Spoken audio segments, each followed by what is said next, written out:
Ordinary Council meeting of the 4th of September 2018. I'll just go through the excuse me, I have to ask, I'll do these two things first.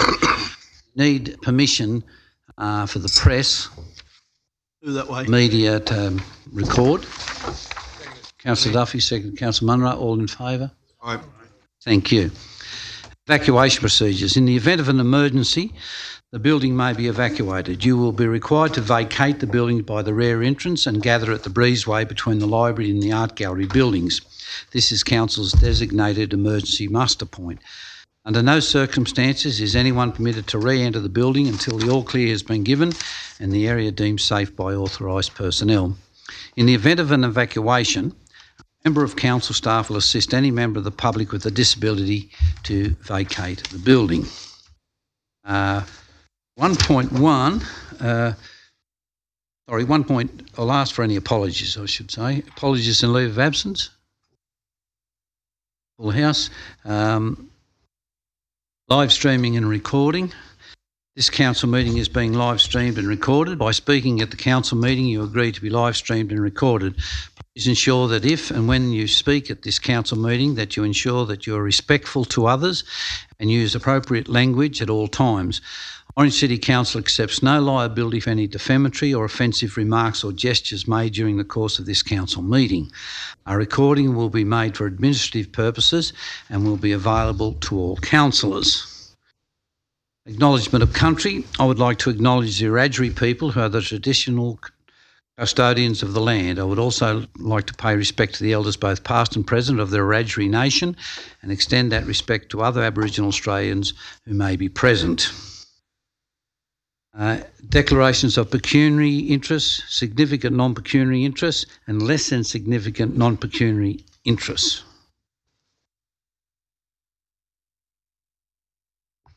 Councillor Prevatera. Non-pecuniary interest in Plan and Development Committee, item 2.5, Cheveree subdivision. My cousin owned. Thanks, Councillor Prevatera. Have we got that? Right.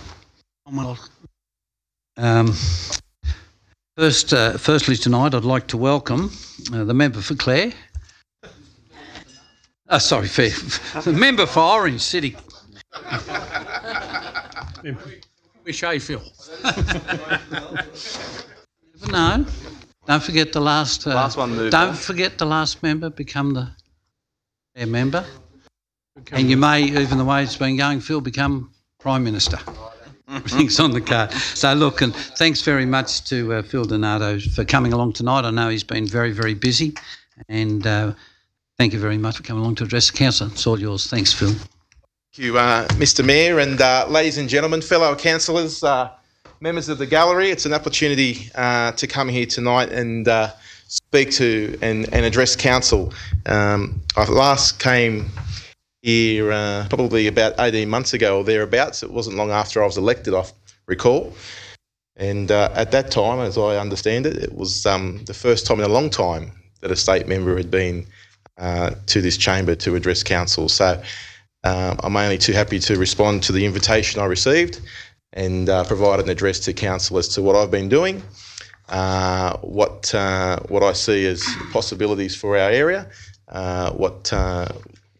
answer any questions that you may have of me, and have that transparency, but also have that relationship with council, which I try and ensure that I have a good working relationship with all the councils in my electorate. I have 4. I addressed Cabonne Council last week, and I'll be also addressing Parkes and Forbes later this year as well. I've made a few notes, so I do apologise for reading some of the points. Do I have a time limit, Mr Mayor? Oh, I think we'll let you no. No? I understand tonight's a busy night, the vote for the Deputy Mayoral position. I wish all the candidates, all the councillors who have nominated, best of luck. Joanne, you've been a fantastic Deputy Mayor, and I don't have any allegiances to anyone here. I don't think I'm pro or negative anyone. I wish you all the best of luck in your endeavours tonight for that position, so good luck. Firstly, In relation to, I suppose, the last 18 months, some of the biggest issues, and obviously the most contemporary issue of late has been the drought, which has been an issue which I've been raising in the Parliament since November of last year, when that issue first went rearing its head in this electorate, more so out towards Yeovil and Cumnock and some of those further areas in the west. But in terms of advocating and pushing for farmers in that area and getting a better deal in terms of either freight subsidies or assistance. And that was a passionate campaign which I led all this year, continuing in Parliament, and no doubt some of you would have seen it in the public media as well, in the local media, but we were calling on freight subsidies. The government weren't inclined to, for a variety of reasons, one of which the Deputy Premier said it would inflate the price, and they were hell-bent on not introducing those. But I'm glad to see, as a result of continued pressure on the government, and no doubt from farmers across the state, that they decided to introduce those freight subsidies, and that has been somewhat belated, but better late than never. And as this drought continues, and hopefully it doesn't continue too much longer, but as it continues, I'll continue to advocate on behalf of our farmers, firstly, but also I'm cognizant of the fact that there's many regional communities also suffering who aren't eligible for a lot of the assistance the current government's introducing. A lot of small businesses in a lot of these towns are really doing it tough. And so that's not lost on me, that fact, and that's something which I'll continue to push for going forward.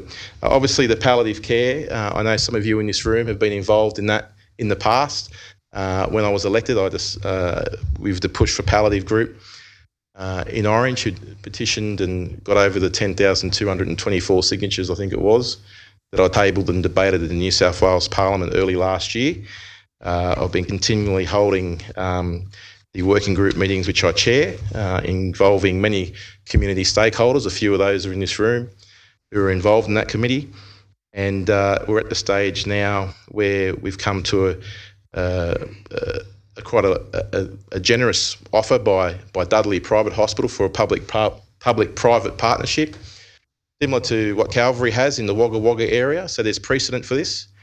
I've spoken to the Health Minister, and it's now gone out to expressions of interest, which are due to close, I think, on the 1st of October, following an 8-week application process. So we're hopeful after the 1st of October, within a few weeks of that, there'll be an announcement in terms of who's a successful applicant or the tenderer will be. And that, although the wheels are moving slowly, I can assure everyone they're moving surely. And we're hopeful to get a resolution to that as soon as possible, because I know, and the community knows, and no doubt everyone in this room knows, that we have a great need for it in our community. And we can all have stories, personal stories, of how relatives of ours or friends of ours or people that we know have probably suffered a less than dignified death. And we don't want to see that continue.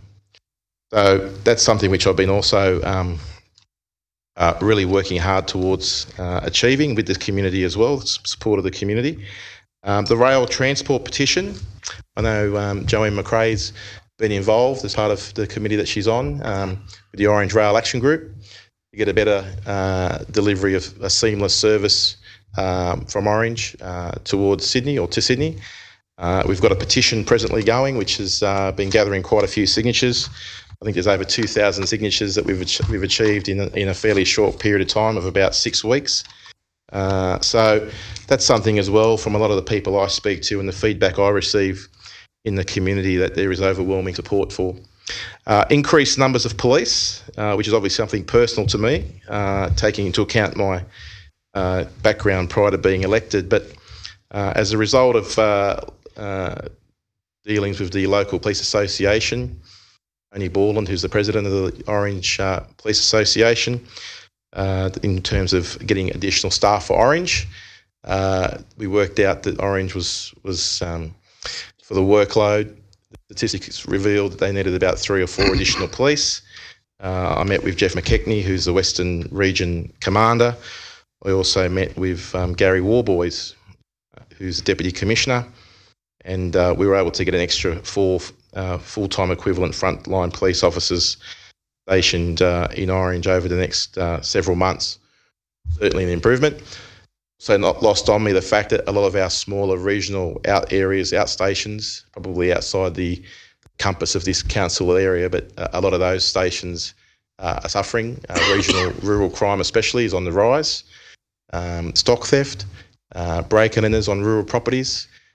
So that factor as well is not lost to me, to making sure that we have that level of police protection, I suppose, or at least police covering those areas that are more isolated as well. So I'll continue to work hard on that. I know Yeovil's had a few issues of late, a few break and enters. The bowling club's been knocked off a couple of times in the last couple of weeks at least from break and enters.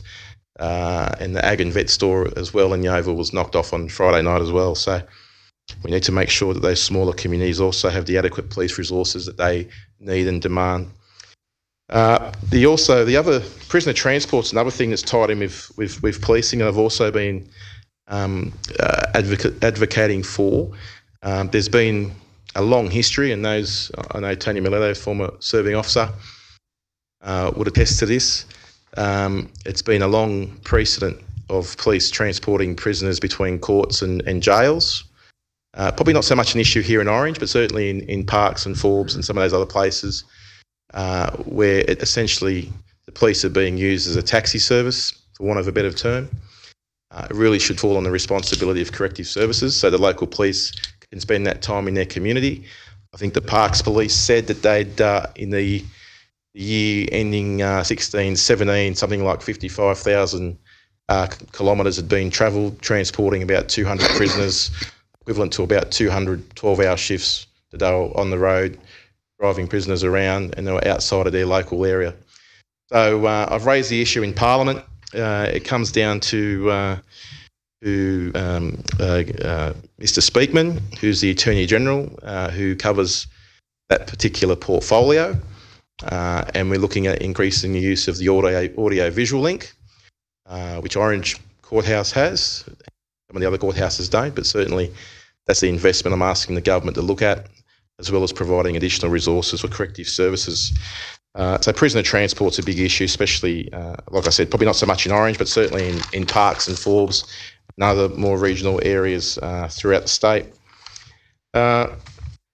There's a program, driver education program, starting up later this month or next month, Consequences Driver Program, which is an initiative that's been running in Parkes for many, many years. Some of you may have seen that presentation. I was invited there last year by the local council at Parkes. It involved several hundred students, local high school students, who are about to embark on their driving careers, those normally aged in years 10, 11 and 12.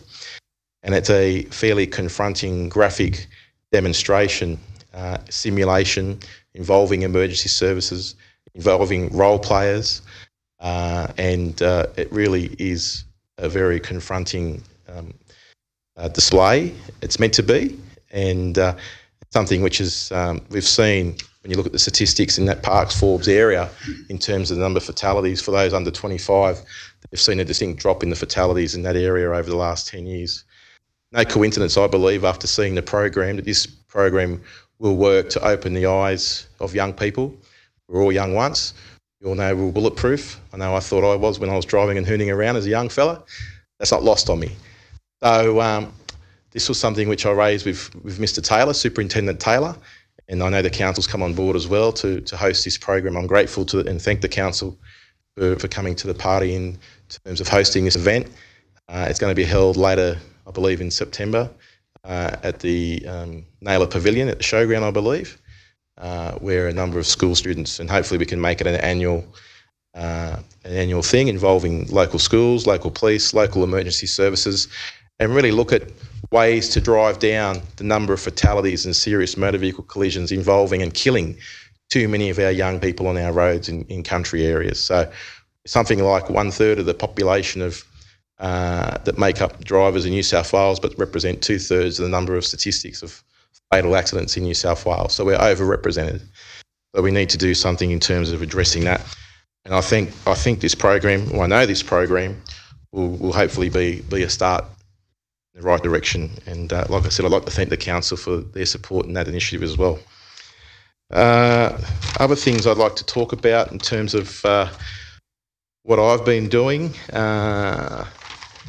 Parliament are pretty much, I'm cognizant of the time and it being a busy evening tonight, but they're essentially the main issues that I can think of. In terms of priorities for the region and what other things I think council may want to turn their mind to going forward, some of the feedback I hear from people, and no doubt you all hear it as well, is in terms of trying to encourage businesses to the area.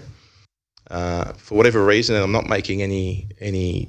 This is just what I hear from people who are looking at starting up businesses. They do find Orange sometimes difficult council to deal with, and it's no criticism of anyone in this room. I don't want to think that, but this is just feedback that I've been hearing, and a lot of people tell me that it's easier to work with Bathurst than Orange. I don't know, and I haven't gone delving into that why, but in terms of just some feedback that I've been hearing, I think it's important that you guys know that. Obviously, the Mount Canobolas Mountain Bike Park is something which has also been discussed in the media. I'm supportive of that. I think it would be great for tourism in our area, great for the local economy, great for jobs. We need to find something, a niche.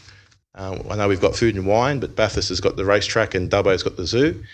I think we're missing out on a market in some aspects, and I think the tourism market, and especially this mountain bike park, with the potential to draw hundreds of thousands of people to the region per year, would go a long way to perhaps addressing that shortage.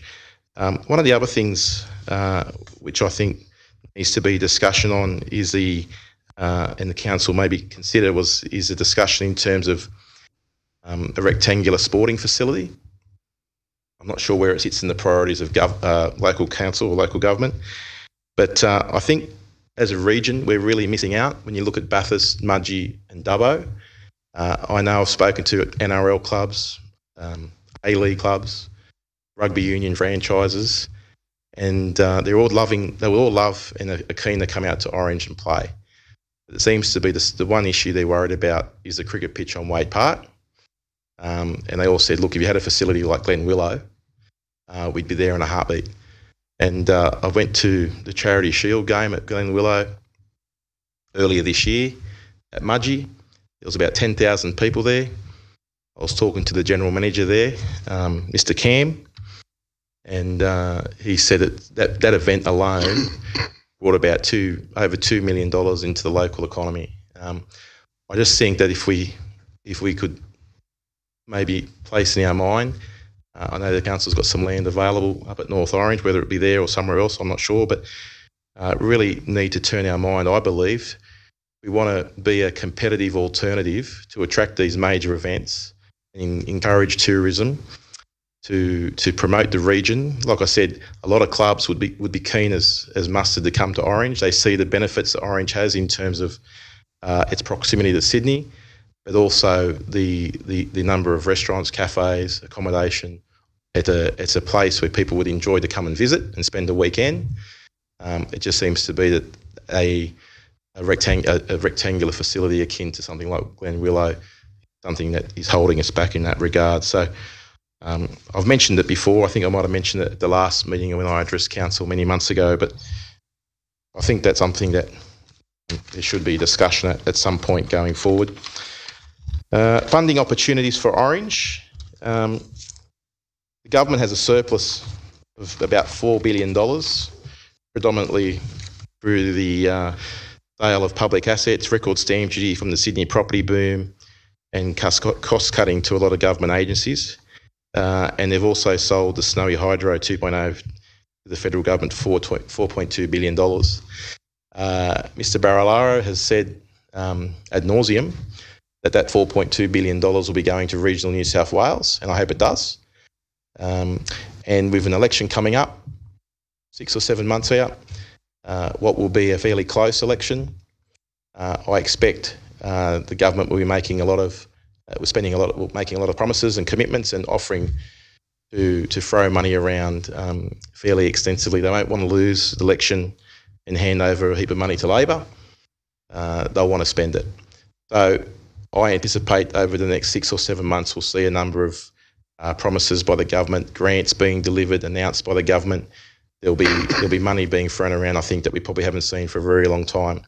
So that would be a great opportunity to tap into as much as we can. There's a by-election obviously this weekend in Wagga Wagga, which will be very interesting to see the results of that, with the shenanigans that happened in Canberra last week and the circumstances in which that local member, Gary Maguire, had to resign.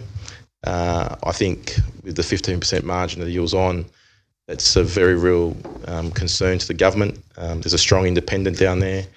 I know Labor's looking fairly good. We've got a candidate running there, although I don't. I think it's going to be a close election, and it will probably set a good tone for how the government's tracking. And if the government does lose that seat, I would rather suspect it would send some fairly significant shockwaves through them. So it'll be interesting to see how that pans out on Saturday. Other priorities or other things, ways in which I can assist. I'm happy. I don't have to toe a party line, so I suppose that's one of the benefits of my position. So I'm happy to lobby ministers. I'm happy to ask the tough questions. I've lobbied ministers for the core and cluster funding, $1 million for Prue Goward. I spoke to her, and I have a good relationship with Prue. I saw the nearly $1 million for the Housing Plus crisis facility, core and cluster. The palliative care, I've met with Mr Hazzard, and we've got the expressions of interest going out. I've got no difficulty in holding the government, whichever government of the day it might be, to account. I'm happy to ask tough questions, and I'm happy to provide, as I have done in the past, letters of support to council for various projects they're looking at doing as well. Priorities for the region. I want to see our region the best regional area in New South Wales, if not Australia, to live, work and play. I want to encourage business development and provide employment opportunities, encouraging families and people to move to our region, that sees our region as a prospering, flourishing, attractive area to relocate and bring up a family. Our climate has 4 distinct seasons. We've got a unique heritage and street landscape, our beautiful parklands, 3 golf courses, excellent aquatic facilities, and finding a balance between the old and the new, such as the museum, for example, is a fantastic example of how things can work together to achieve great outcomes. We have a fantastic quality of life in our region, affordable living, good places to eat, good lifestyle, good health facilities, good tertiary education facilities, good schools. And there's no reason why many people that I speak to who live in Sydney would jump at the opportunity to relocate to our town if they could find employment that would suit them. That seems to be the only thing holding a lot of people back. That fear, I suppose, of leaving the security of Sydney and taking that leap of faith, I suppose. But everyone I know who's done that, and Mr Mayor, you were at the Botanical Gardens only a couple of weeks ago when we held when the council held the welcome to the new visitors. The many people who've moved to our region, and once they're here, they absolutely love it. So I think that's something we could really tap into. We have a diverse, multicultural, vibrant background, which I think puts us in good stead for the future. So I think we really need to seize on those. I see our region as a fantastic region, a region to really drive regional New South Wales. We have, and I'm probably biased, I think we live in the best regional area of New South Wales. And we certainly, can encourage people to move to our area, bring business to our area, and improve the economy and economic prosperity of our region, but more importantly, improve the quality of life of the people that live in our region as well. So anything I can do to help, I'm only too happy to do that. My door's always open. That's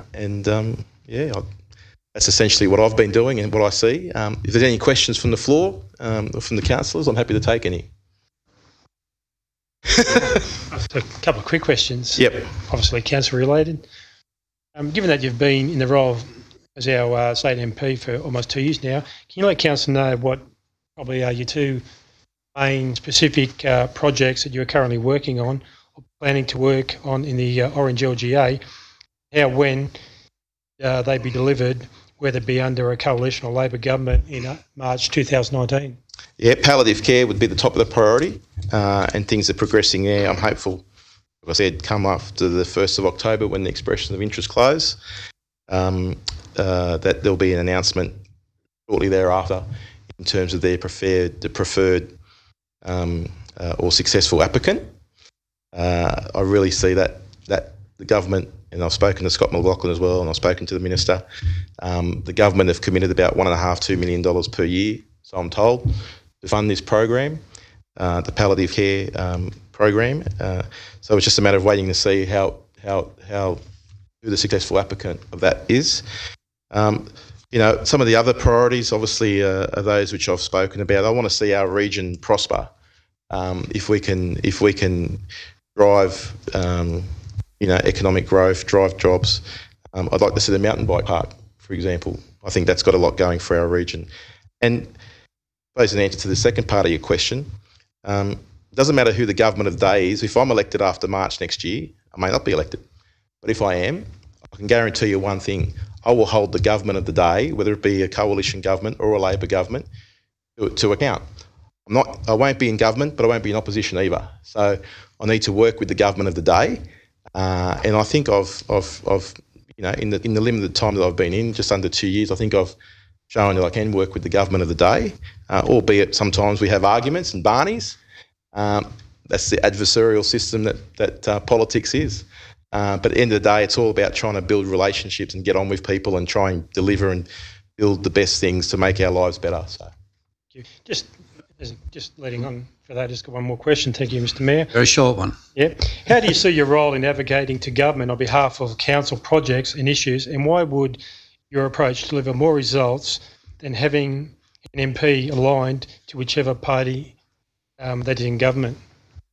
Yeah, look, let's say I don't win the election and you have a National Party member re-elected and the National Party is not in government.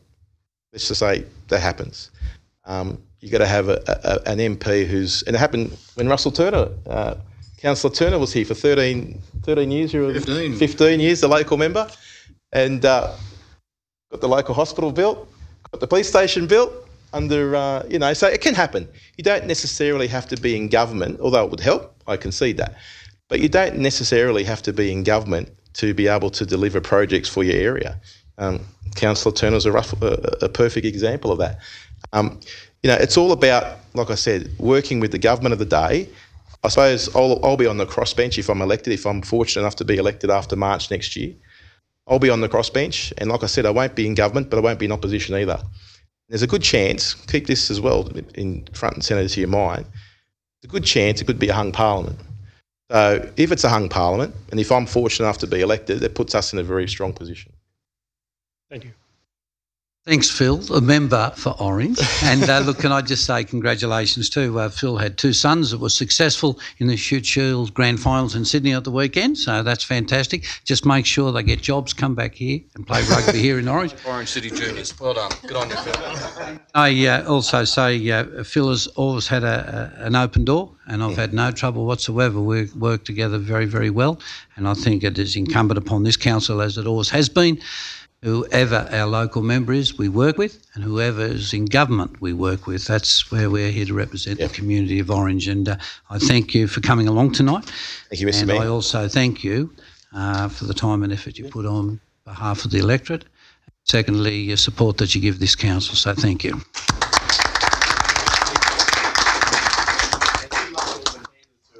And up for Deputy Mayor tonight. Thank you.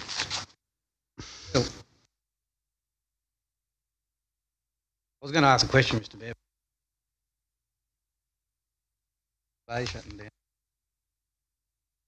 We've got 3 speakers tonight for our open forum, and the first one is Malcolm Campbell from Green Lane, West Orange, and the organisation is the Orange Rotary Club.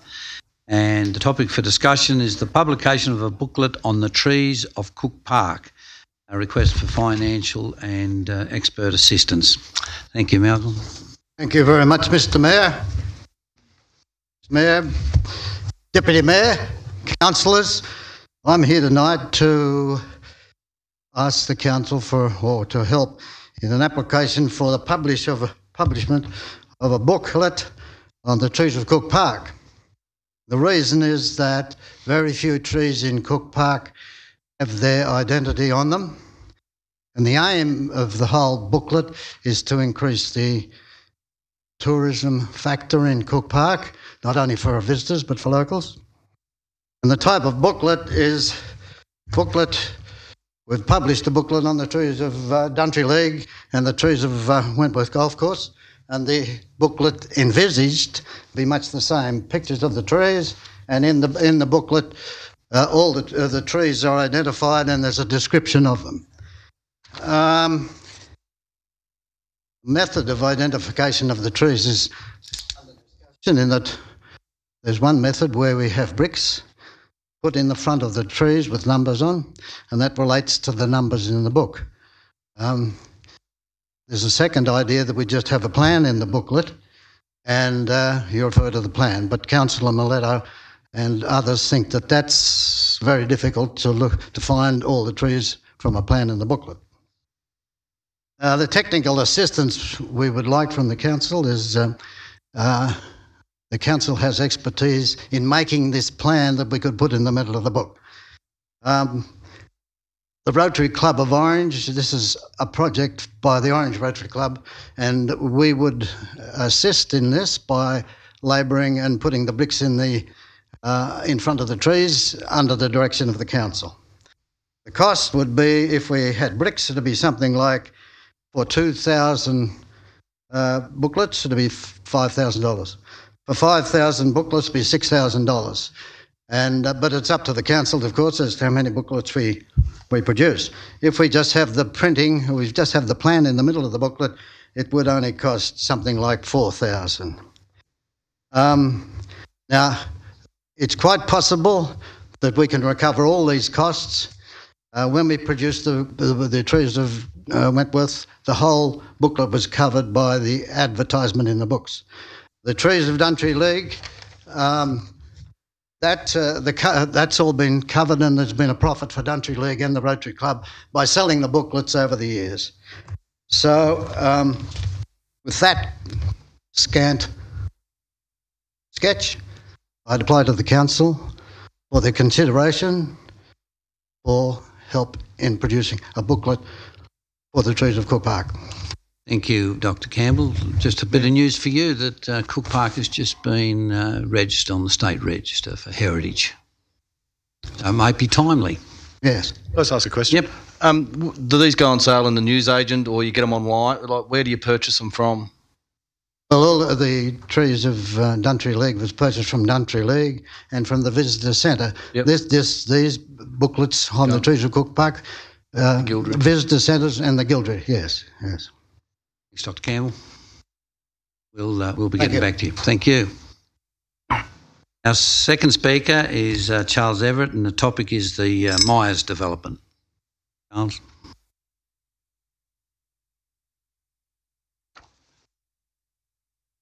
Thank you.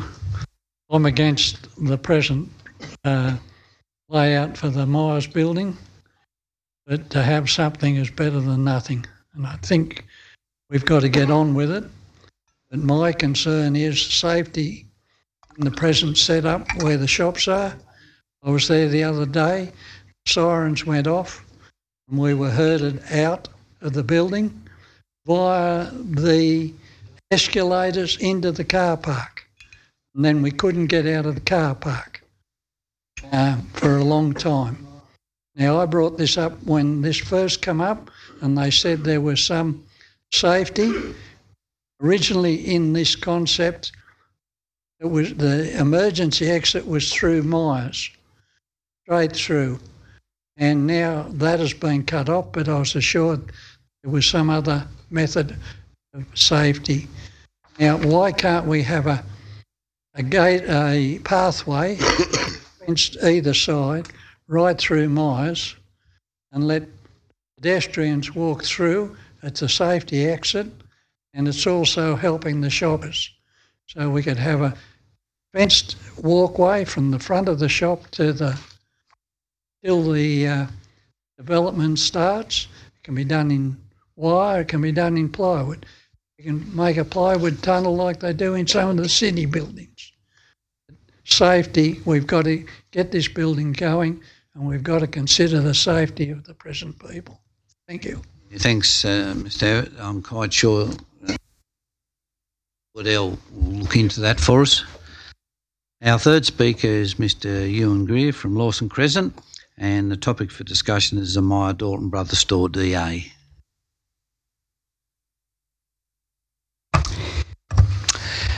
Thank you, Mr. Mayor. Good evening, councillors, ladies and gentlemen. 4 weeks ago, I chose not to speak before you regarding the Newstead DA. And as Councillor McRae correctly concluded at the time, it was because I was satisfied with the revised proposal. Could have done the same tonight when it comes to the question of the Meyer store, Dalton Brothers store, except that there are some points I would just like to make to you. One of the modifications in the DA deals with the relocation of the firefighting boosters from near the ANZ Bank down to the corner of Post Office Lane. While this location is visually intrusive and will certainly interrupt the flow of the restored facade on Summer Street, I feel that given the options that are available, it's in the interests of public safety and heritage that we accept that location. Another of my concerns is the conditioned retention of the existing roof light over the new central area of the mall. If it's not possible to relocate the existing structure, as is hoped, Alcyon, the developers, seek approval in this latest modification to the DA to build a new roof light which reflects the old one. And in my submission, I have suggested that any new construction should replicate, i.e. be the same as the existing one, rather than just reflect it in modern form. I've been researching the history of the Dalton Brothers store for a number of years now, and have realised that the store, which can be traced back to 1853 when James Dalton the Younger went into business by himself, is the single most significant building to the history of Orange.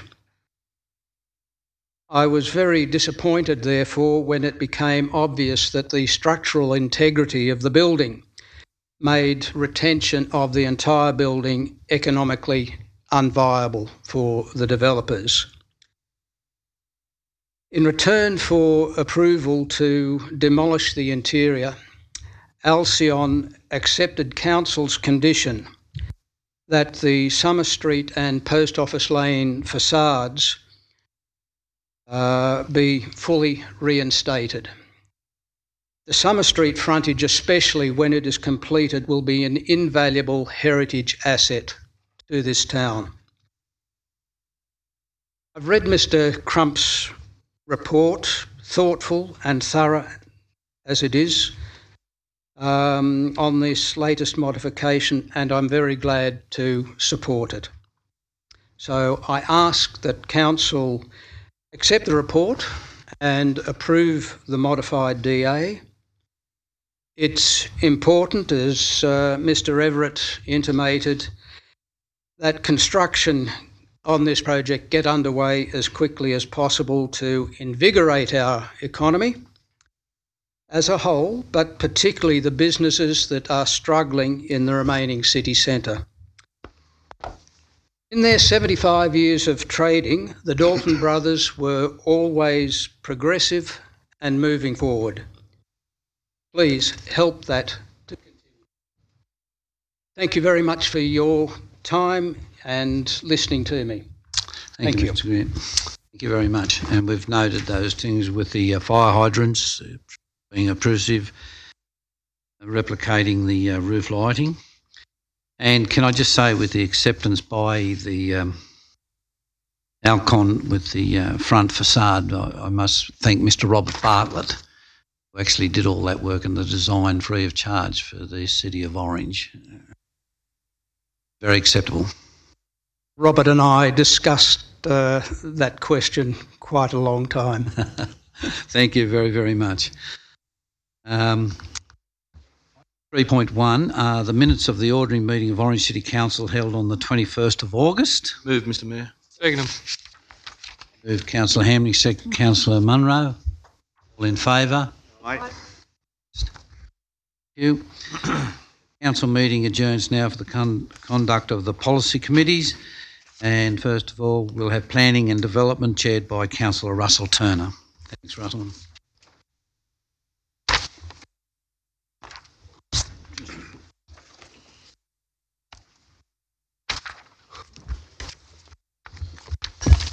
Thank you, Mr. Mayor, and welcome councillors and staff and members of the public. Thank you for attending this evening. We've got not so much a long agenda tonight, but three very important items, and so we'll get onto it. So 1.1, there's no declarations of interest previously. There's still none. 2.1. Mr. Chair, we have one over here. Oh, Do I need to repeat it? Got that. we've got that one. Yep. 2.1 items approved under the general delegated authority of council. Moved Councillor Nugent, seconded Councillor Whitten. Any discussion? All those in favour? Against? Carried. 2.2 additions to the Orange Local Environment Plan 2011, Orange as a food and wine town. Councillor Nugent and Councillor Duffy. Any discussion? Councillor Nugent. Thanks, Mr. Chair. Look, I support the recommendation for a number of reasons. I think it enables Orange to access or welcome a current trend in terms of food and wine and micro industries. I think it builds on our reputation for food and wine in Orange and add another element to that. I think it's a good thing from an environmental point of view because it helps to reduce food miles and encourages consumption as close to manufacture as possible. And I can see it as supporting and enhancing the CBD revitalisation project that we've just launched with an excellent community consultation last Thursday night. So for all of those reasons, I'm happy to support the recommendation. Thank you, Councillor Nugent. No other discussion. I'll put the motion. All those in favour? Carried. Unanimous again. 2.3 Development Application DA 242. The recommendation, Mr. Chair. Mr. Chair. Moved by Councillor Kidd and seconded by Councillor Munro. Discussion. Just quickly, if I may, this has gone on for a long, long time, and thank you very much to the staff. I know it hasn't been easy negotiating all the way through this. At the end of the day, it is a central part of Orange, and I think that we've come up with the best win-win that we possibly can. I think the facade of the building will be restored to what it was originally, and I think it'll look great, actually, different from what it even looks now.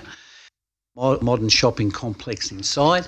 I know there are people for and against various sorts of shops and food halls and all sorts of things, but that's irrespective of what was going in there. We couldn't keep everybody happy. I think this is a win for us, and hopefully we can get on with it quick, smart, and see the opening. Thanks, Mr. Mayor. No other comment? Councillor Nugent. Just a quick question, really. I'd just like to acknowledge the comments of Mr. Everett and Mr. Greer in relation to this, relation to the development. And I do agree with both of them and with in relation to the need to get on with it and get something happening there. I just really, through you, Mr. Chair, the question about the light, the roof light. I believe there is a condition there, and I note in the paper on page 36. I think it is in responding to Mr. Greer's submission that the council staff comment is that it's council's intention for this fabric to be reinstated in a historically accurate and authentic way. And that's captured, can I just clarify that that is captured in the relevant condition? Through you, Mr. Chair, it is. Page 21 details staff's working through that roof light issue.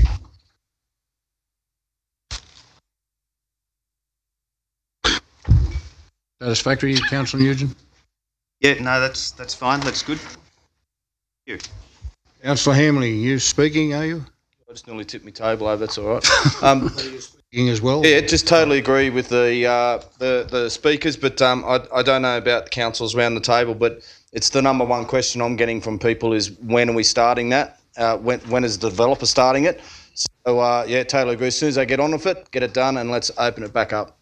Okay. Councillor Munro.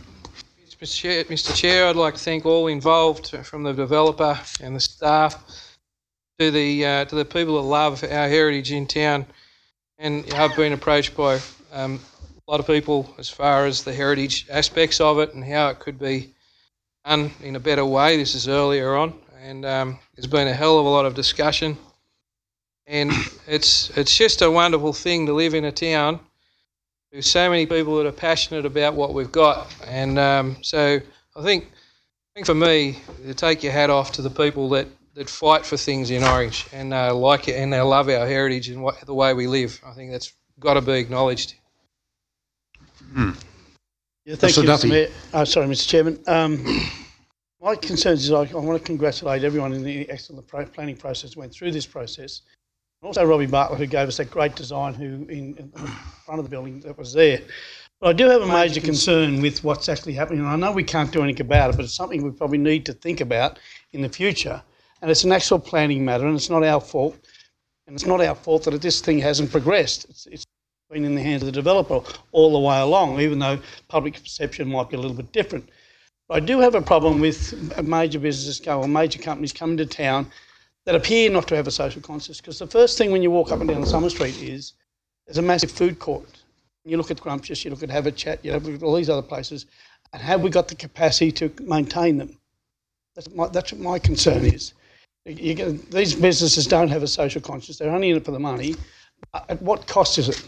It'd be very interesting to see when this goes ahead what the impact will be on the major part of the city. Because when the parking issues come, you can park for 2 or 3 hours underneath those places. Residents and ratepayers and people who want something to eat will go there because they can have a feed without getting the worry of getting a parking fine. Whereas if you're down the middle of Summer Street or the top end, you're going to be there for half an hour or 15 minutes and you're going to get a parking fine. So they're going to push them into those eating centres. Very interesting to see when we have a review in 12 months when this happens. Thanks, Councillor Duffy. As it said on page 15 of the report, it is not for Council to determine the composition of retail tenancies within a zoned retail space. Happy with that, but it may be something that could be addressed later on if it has a adverse impact on us going through to conferences where we want to act on behalf of the government to say, hey, listen, we should have a social conscience when it comes to protecting our industry that's already here. Thank you. If no other speakers, I might just make a few comments. As Council would be aware, this has been going on now since 2016 at least. We were nearly ready to roll, and then you may recall then there was a bit of a hiccup with Harris Scarf. I've never been in a Harris Scarf store, but it was seen to be, some people thought it was going to be the salvation. It may have been, but that's not to be.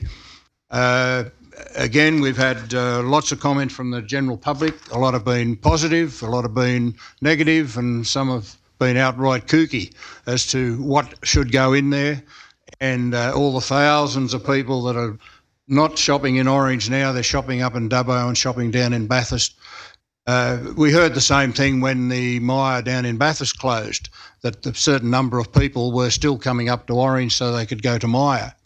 But it was an interesting article a couple of weeks ago on radio where this so-called expert was predicting that Myer will be closing 3 or 4 other stores over the next couple of years. So it was probably inevitable, and especially with the condition of the building, that we are facing tonight, it was inevitable that we would be facing it eventually.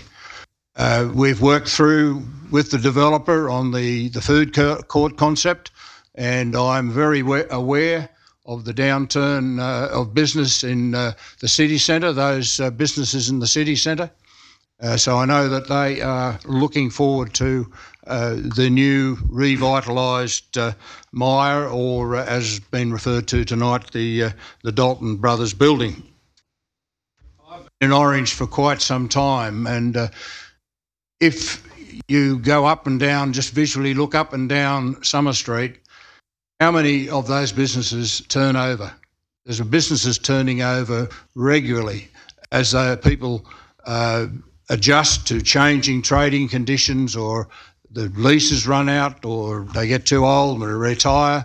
All sorts of different reasons as to why retail tenancies turn over. And I am confident that with this latest development, with the exciting proposals for internal, we're now hopefully going to solve the problem of Post Office Lane, where we've been looking for the last 20 years, how could we revitalise Post Office Lane? I think that this is going to provide that revitalisation that we have been looking forward to. And I thank the developer for working with council, and there's been compromises on both sides as to some of the conditions that have been imposed on the development. But I understand the developer is okay, happy, probably not excited with some of the conditions, but he's prepared to work with council to make sure that this development is a success. It will put Orange on the map. I'm quite confident that it will be part of the revitalisation of the CBD of Orange. And we've all heard of, and it's out now for public discussion, the planned $30 million upgrade, or was it 300? 30 so far. 30 so far. Didn't want to put too many noughts on the end. But the $30 million upgrade of the CBD, as well as what's happening to... Sorry, Councillor. Righto, I'll be down there shortly. But I am very, very confident that when this redevelopment is completed, as we all walk through the front door on day one, we will say, wow, it's been worth waiting for. I'm confident that will be the case. I'm confident that the developer will do a quality redevelopment, something that he would be proud of and the whole city will be proud of.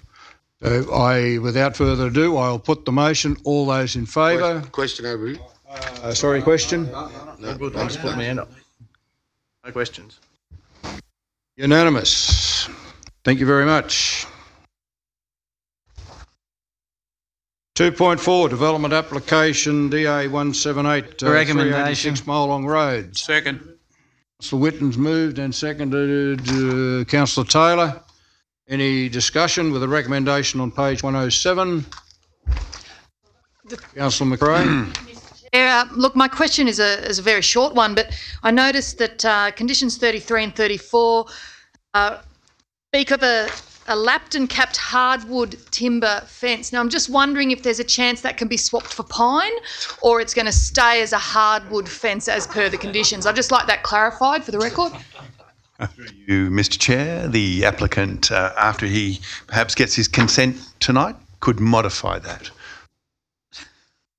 Right. Councillor Nugent.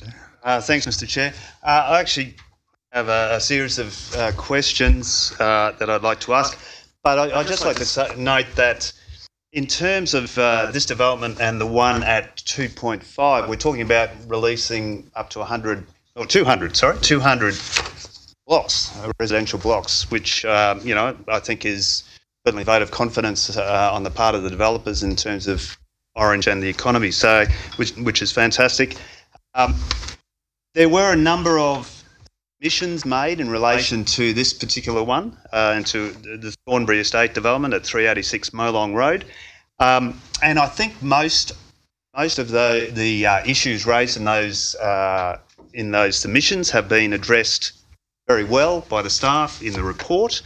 But I do have just a few follow-up questions. The first one's in relation to 153.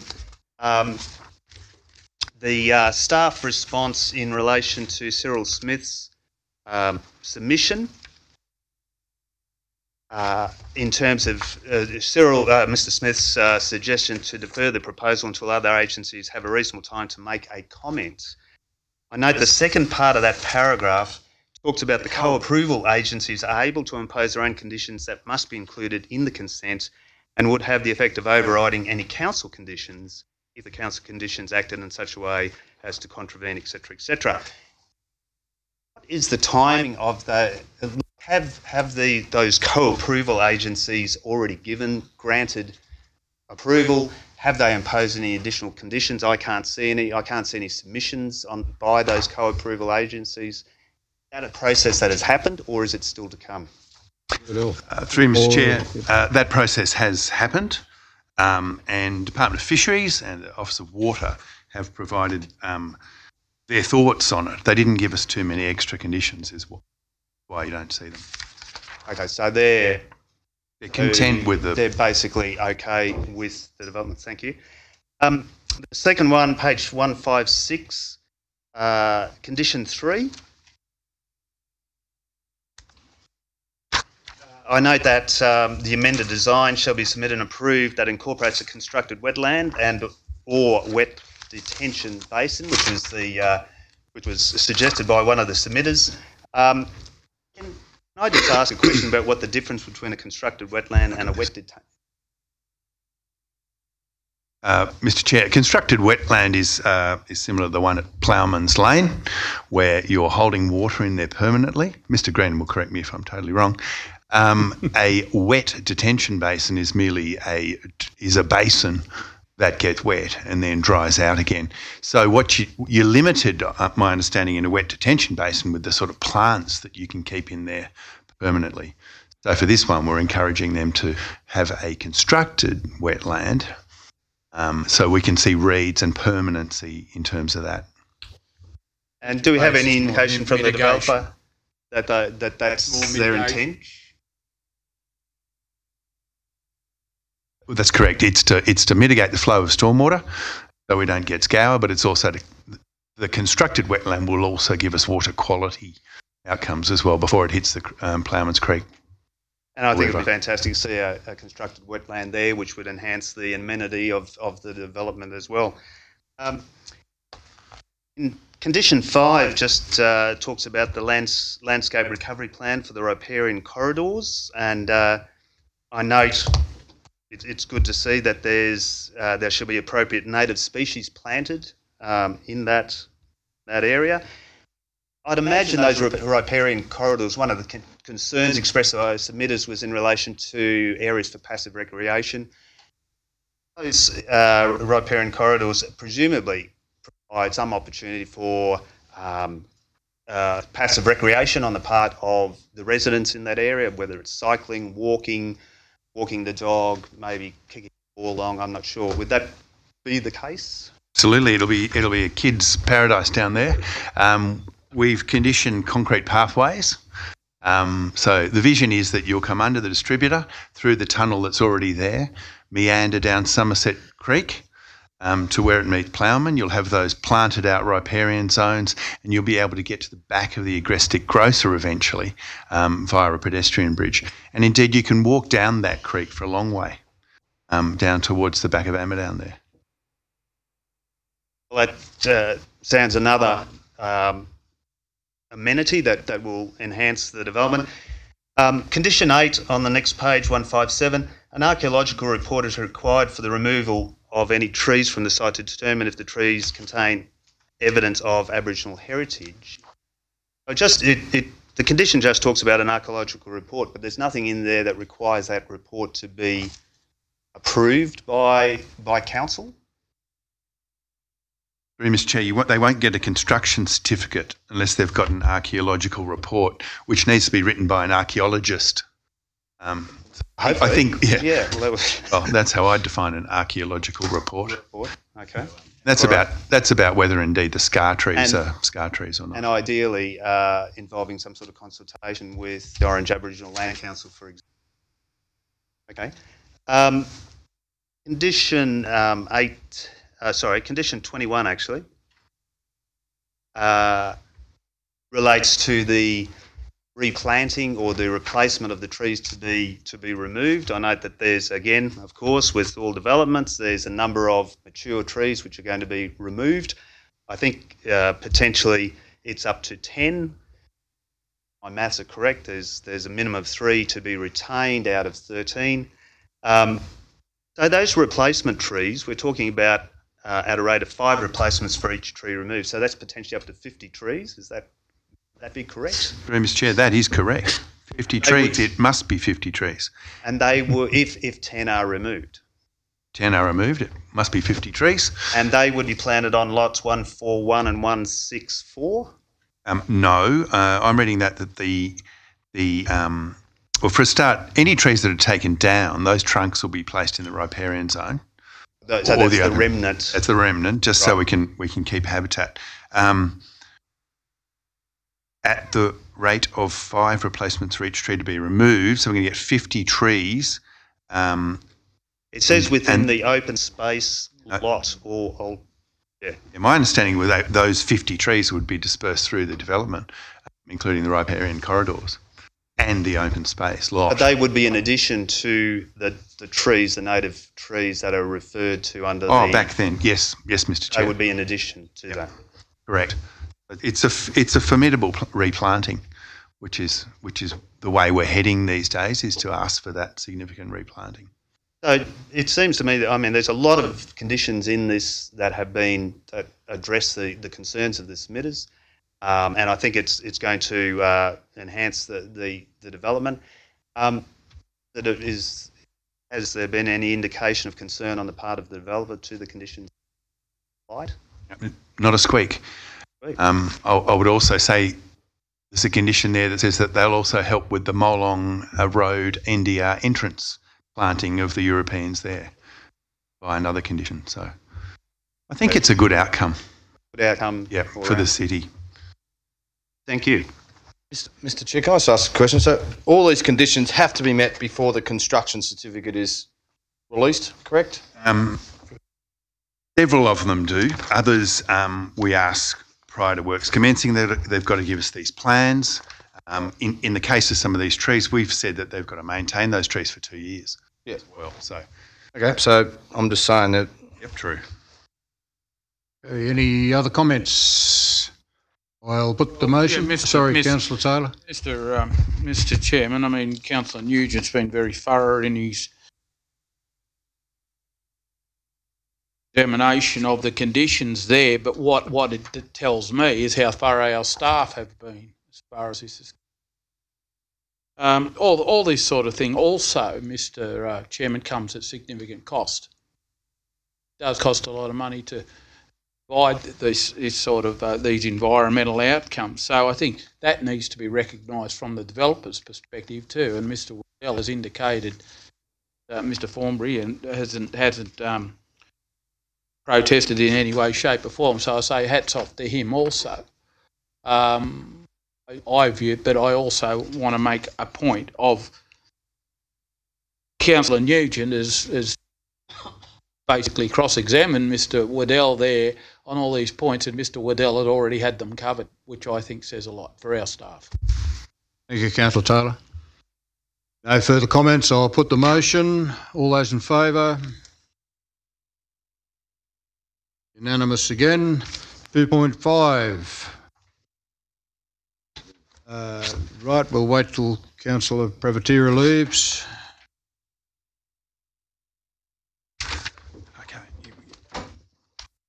Move.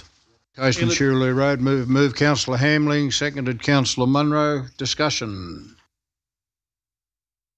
Look, if I may, just say once again, a little bit of controversy about this application, but again, the staff have been terrific. We had meetings up there on site.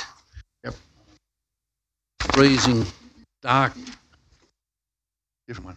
Oh, sorry, yeah. What wasn't the day I...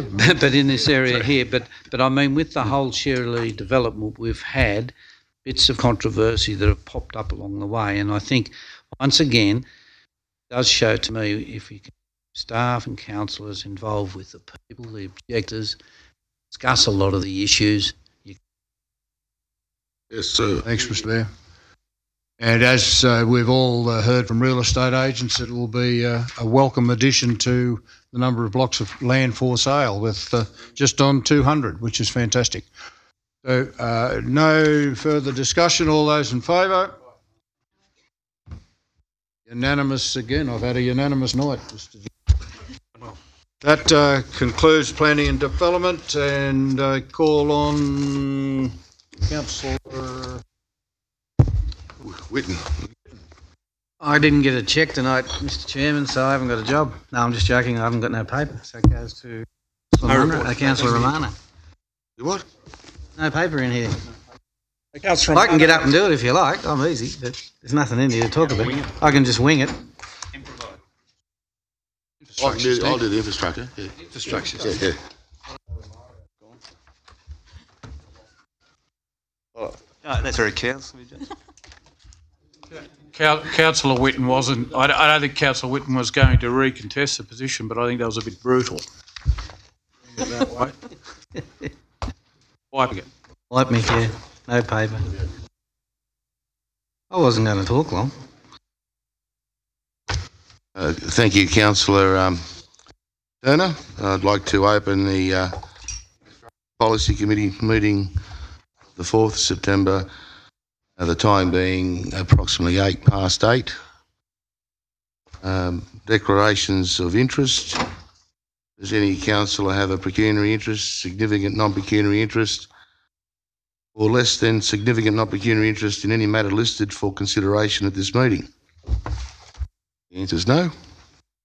Move on to section 2, item 2.1, minutes of the Orange Traffic Committee meeting of the 14th of August. Recommendation on page 5. I've got a move of Councillor Duffy, is it? Councillor Kidd, seconded. Councillor Privatera. Is there any discussion on this item? Yeah, Mr Chair. Item 3.3, that council defers a decision on the installation of bicycle signs throughout Orange pending insurance advice. Could someone give me a bit of yeah. That's bizarre. Question. Mayor, there was conflicting advice at the meeting, and we just took leave of that particular meeting. It's going up to the current traffic committee that'll be heard in the next week.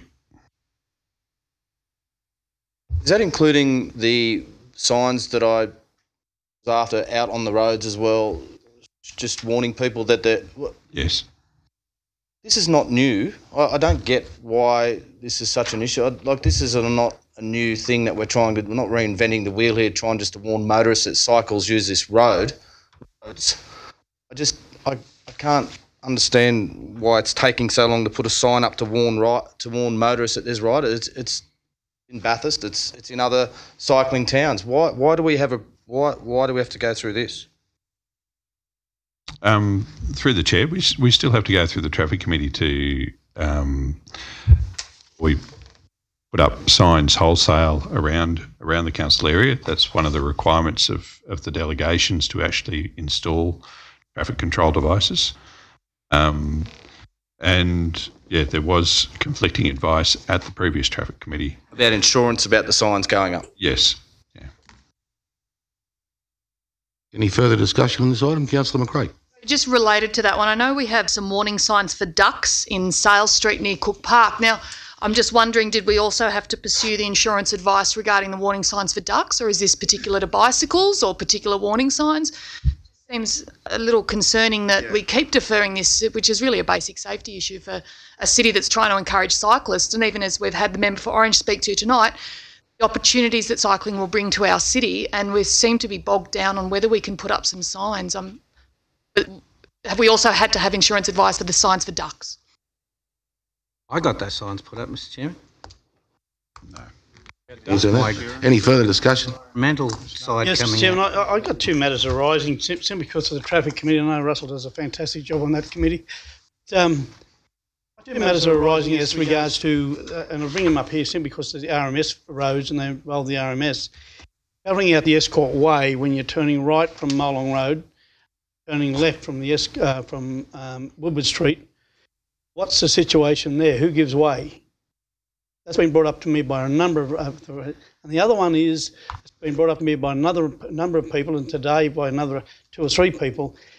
The fantastic sign up at Orange High School, and when it goes to white light, it actually startles you as you go around the bend. And a lot of people have said that as well. And I just wonder whether both those issues could be addressed at the next traffic committee to make them for that agenda.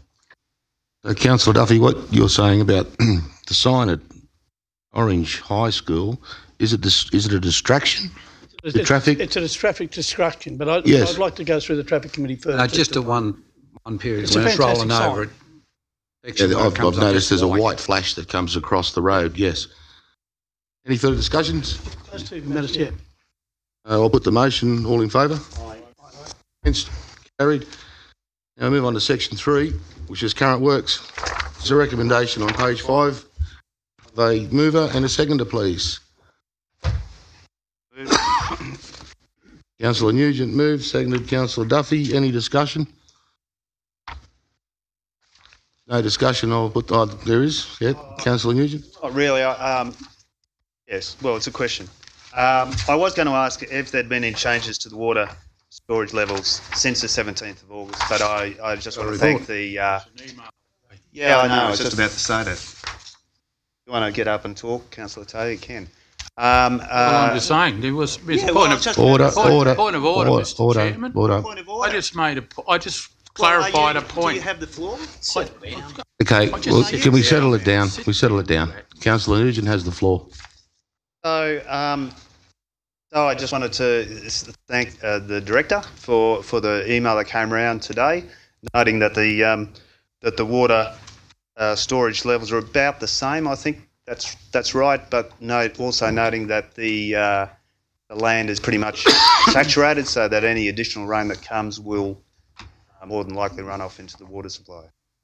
Thank you, Councillor Nugent. And Councillor Taylor's got he's got a point too. It was sent today in an email, and thank you to Councillor Taylor for raising that. Any further discussion? Councillor Duffy. Chairman, my point relates to the Ophir Road works. It makes a lot clearer and a lot wider. Now there's a bit of vision for peripheral vision as they sort out the kangaroos when they come on across the road. But there was a serious accident out there this morning, just before our boundary, and I'm just wondering whether I'm looking at the signage there to say that there is a crest there and there's vision problems as regards to go over that section there when we actually near Pierce's Lane on the left-hand side and the right-hand side there's a little alleyway up there as well where there's another 3 or 4 houses. It was a very serious action there today, so I'm just wondering, can we look at the signage for that, whether we need to do something about that? Just a really quick question. I know that the hydrants and whatever else you call them on near Orange High there, near that crossing. I know they did some work and lowered them. Yes, There's still some more stuff to go over because there's more work. More work to be done there, Councillor Hamling. I understand. It's great, but when that's finished, that'll be fantastic. Yeah, would you like to probably tell us when that can be fixed, Mr. Green? I might defer through to Wayne, if you may.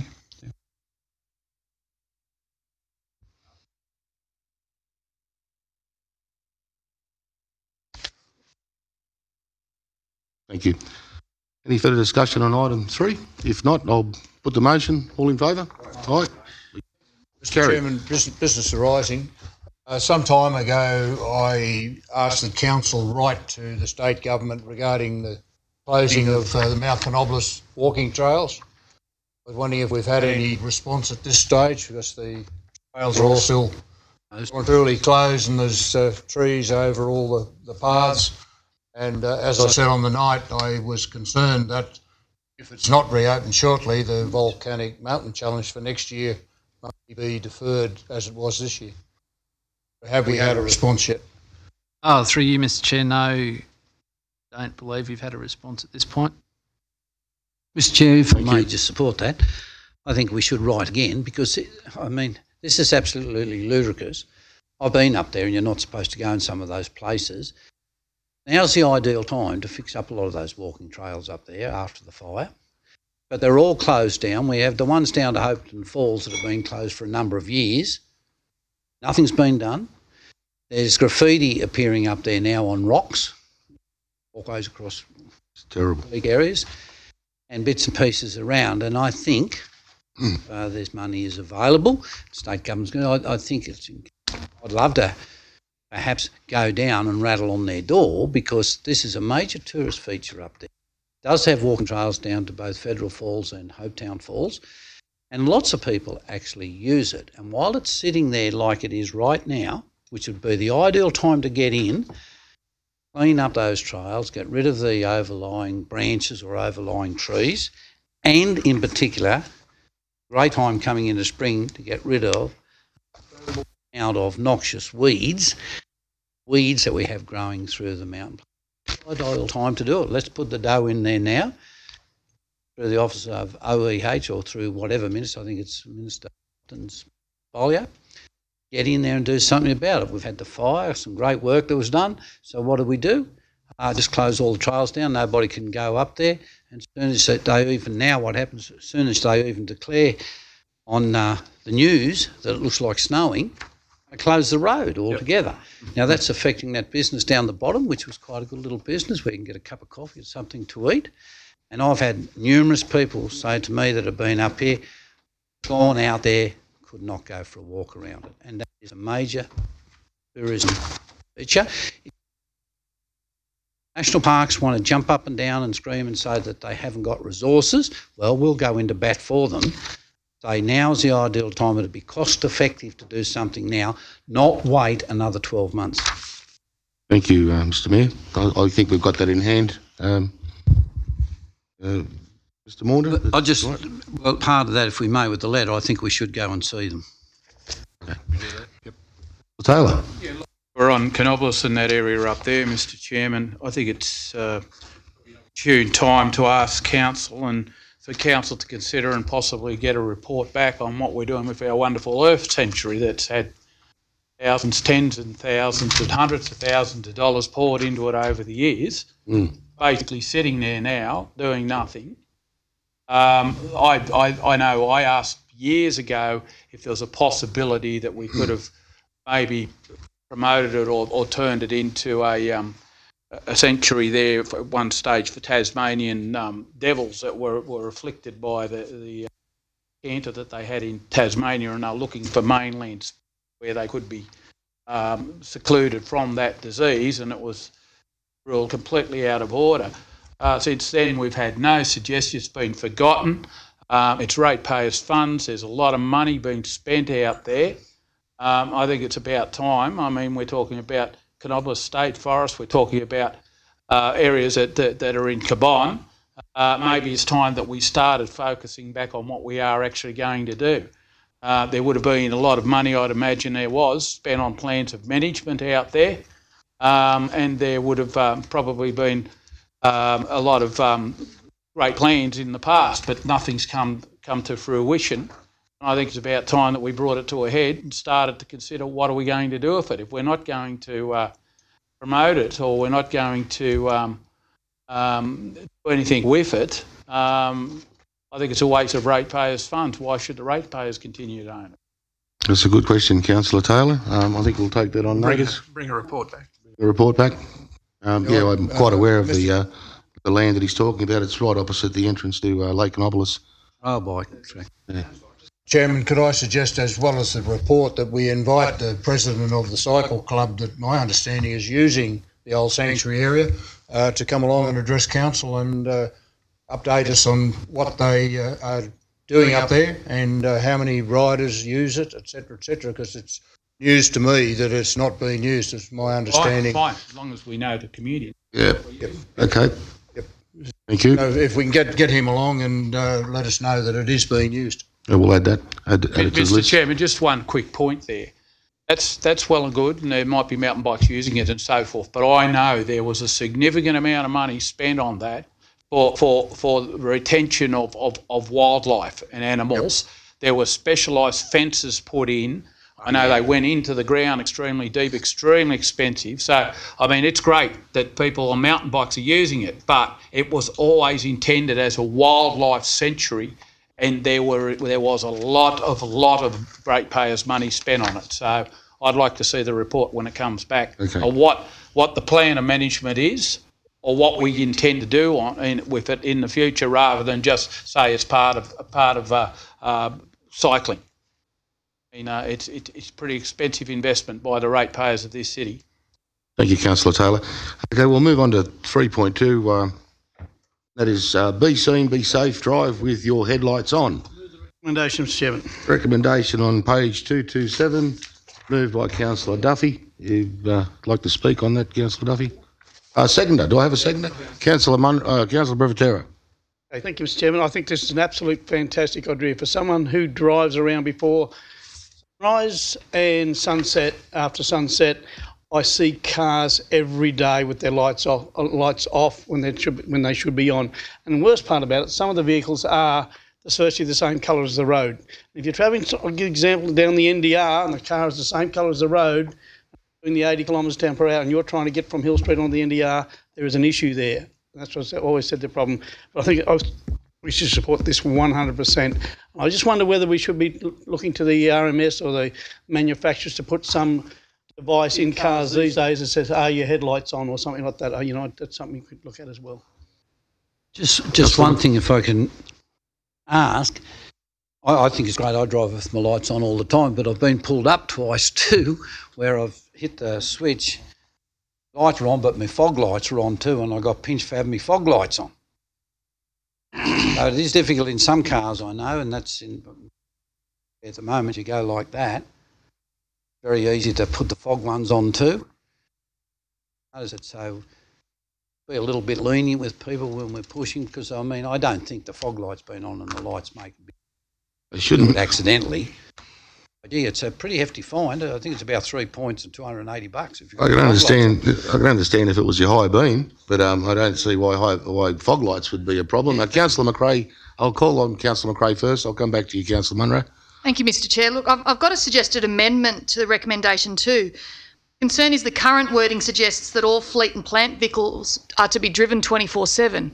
I think that could have a bit of a impact on perhaps fuel consumption and budget. So I also might suggest that we can circumvent and just make it a straight recommendation. So I've got a suggested amendment that Council recommends all fleet and plant vehicles be driven with their headlights on. I have a second. Second there. I think it just makes it more straightforward. We're not waiting for a policy consideration to come back, but we can recommend that. Obviously, it will depend on the type of vehicle, what work it may be doing, whether it's appropriate to leave the headlights on. But the wording previously is that we're going to be driving the vehicles 24/7. I think that perhaps holds us to a rather pedants like myself might feel it's holding us to something that's unattainable. You've got a seconder of Councillor Nugent. Are we all in favour of that?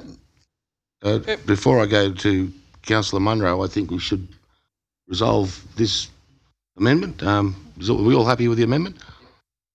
All in favour? Show of hands. Unanimous? Yep. Okay. Councillor Munro. Look, I had a bit of a scary afternoon the other day. There was a young bloke going down the road on his phone. He saw me at the last minute.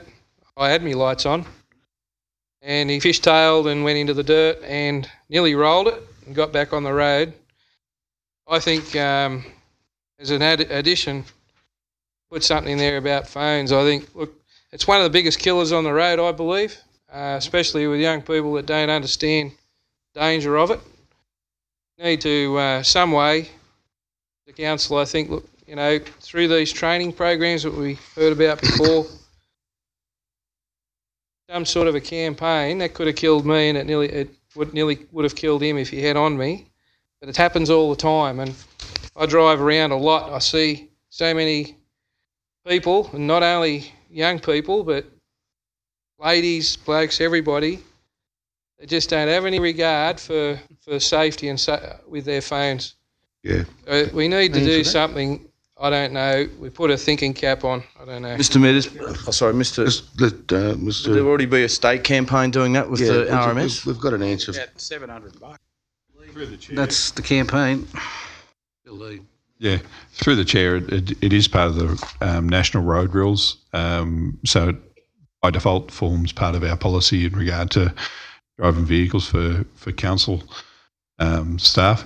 But we'd certainly work with RMS in any of their programs to educate the wider public about the use of mobile phones and driving. Take that on board. Okay, thank you, Mr. Grenham. Any further discussion on item 3.1? Oh, no, sorry, 3.2? If no further discussion, I'll put the motion. All in favour? Carried.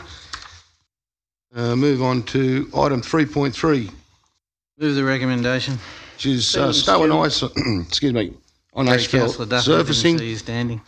Recommendations on page 229. I have a mover of Councillor Whitten. I'll retract the move. I didn't see Councillor Duffy on his feet, Mr. Chairman. I'll let him speak. You've moved it? I thought you might have an amendment. That's all right. So we're still going to go with your moving and seconded. You happy with that, Councillor Whitten? Seconded too. Yeah, Mr. Chairman. Thank you, Mr. Chairman. Thank you, Director, for the report.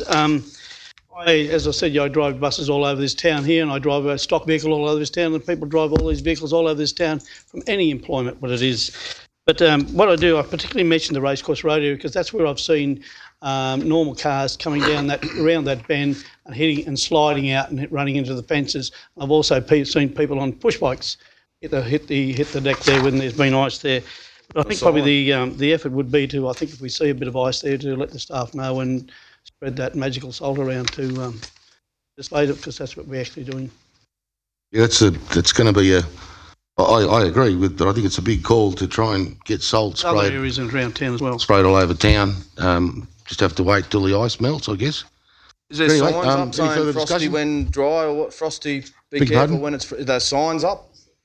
Slippery when wet, or frosty, be careful in the frosty conditions. Is there signs that we can get signs that change colour? They come on when there's ice on the road. Maybe that's something we could look at. Is there some signs that we could get to that? Actually, might be able to have 10 different. Councillors, just. Duck slide. Yeah. The duck line. Mr. Grenham would like to probably give us an answer on some of these icy conditioned roads. I think through the chair, if I may, Wayne's very good report through here identifies some of the areas there, some of the problem areas. We'd probably be better actually addressing those problem areas than putting up signs that actually change colour. I'm aware of that new section of 40 Bends section also uses heated roads, so they've got elements in the concrete to melt the ice, and they do have those signs that also change. But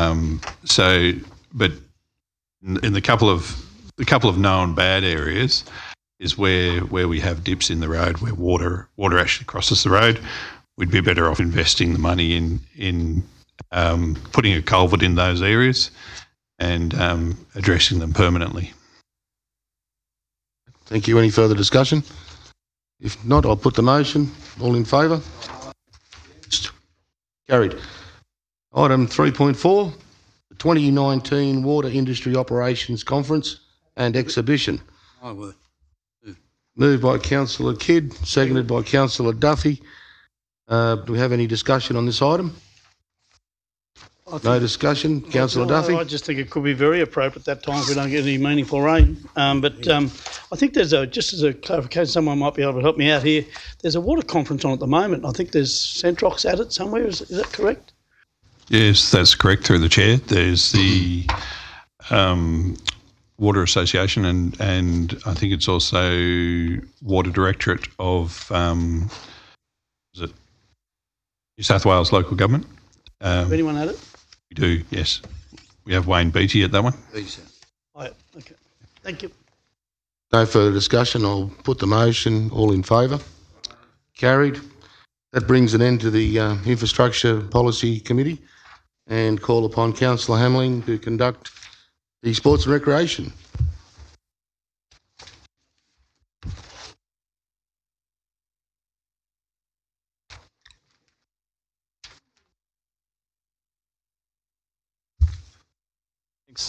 Thanks, Councillor Romano. I'll open the Sport and Recreation Policy Committee meeting at 8:30.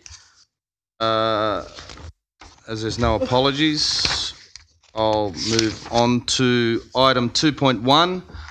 1.1, declaration of interest or non-significant pecuniary interest. Any of those? No. Move on to 2.1. Minutes of the Sport and Recreation Committee meeting held on the 30th July on page 5. Moved by Councillor Duffy, seconded by Councillor Nugent. Any discussion? No discussion. I'll put the minutes. All those in favour say aye. Get carried. Move on to item 2.2, which is minutes of the Australia Day Community Committee meeting held on the 1st of August on page 27. Do the minutes. Moved by Councillor Whitten, seconded by Councillor Turner. Any discussion? No discussion. I'll put the minutes. All those in favour say aye. Against? Carried. Move on to general reports. 3.1, the Wade Park Indoor Cricket Centre and proposed future recommendation. By Councillor Duffy, seconded by Councillor Romano. Any discussion? Councillor Duffy. Chairman, my discussion was when we had discussions with the Matt Phelps down at Canberra and we're only going to 4 lanes now instead of the 6. The complex could be moved 3 to 4 metres to the west. It wouldn't incur any difference whatsoever. And having that in mind, that will allow us to make the ground the same size as the Gabba, which is caters for the AFL, which is what our long-term aim is. The process, but I think that can be addressed at a little later time. Is that correct, Mr. General Manager? We can certainly look at it and see if we can fit it in. Thank you. Councillor, Mr. Mayor. Mr. Chair, could I ask through you that the staff down at Wade Park be congratulated on the efforts that they put into the line marking and getting the grounds ready down at Endeavour Oval for the Rugby Union Grand Finals and for the finals of the Rugby League at Wade Park on Sunday. The amount of compliments that people were giving about the grounds and how the grounds looked, and particularly the way they were set out and marked, real credit to our staff. So if we could pay the league and the union. Thanks, Mr. Mayor. Councillor Maletta. Yeah, thank you, Councillor Hamling. Just in addition to what Councillor Duffy said, I know we're going to speak about it later. If we move that fence line 3 metres to the west, won't that be at the stairs at the grandstand? Ask.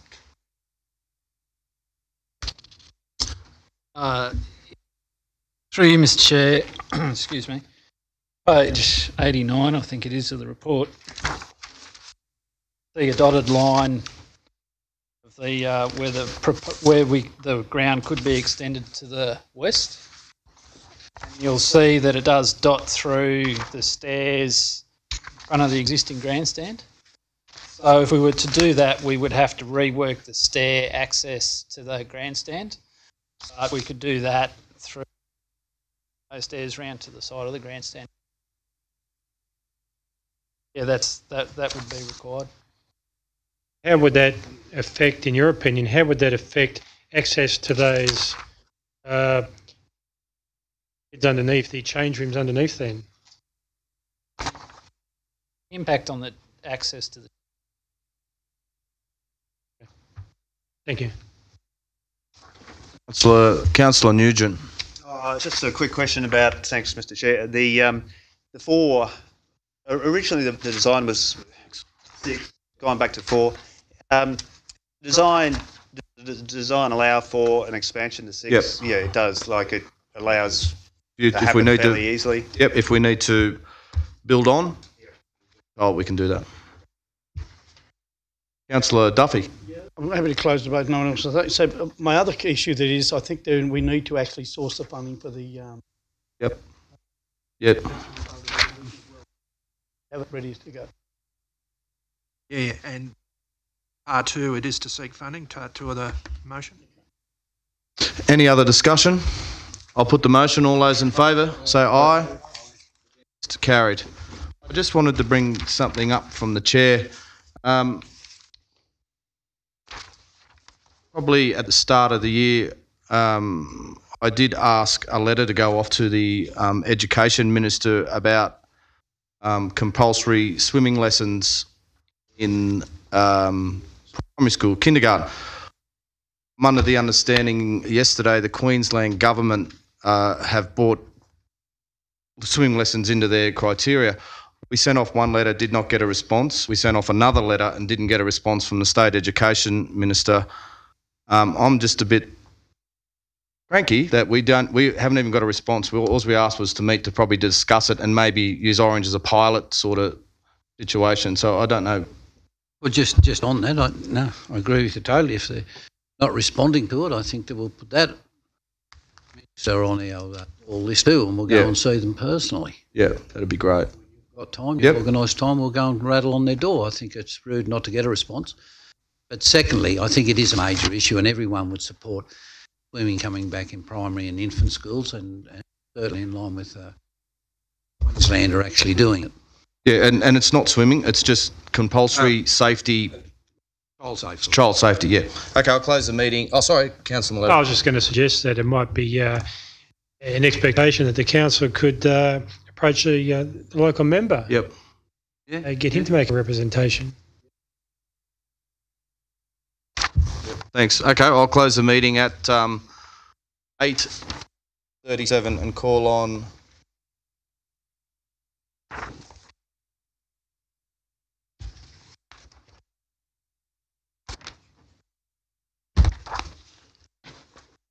Thanks, Councillor Hamling. I'd like to open the Environmental Sustainability Policy Committee meeting on 4th of September 2018 with the time being 37.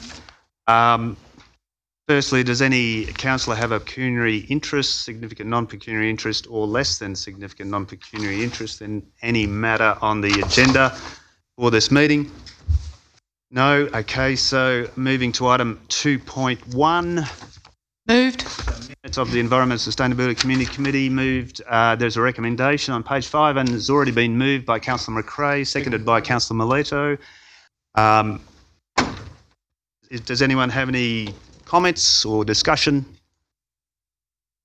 If not, then I'll put the motion. All those in favour, say aye. Against? Okay, I declare the motion carried. Item 3.1, progress report on Waratah wetlands. The recommendation.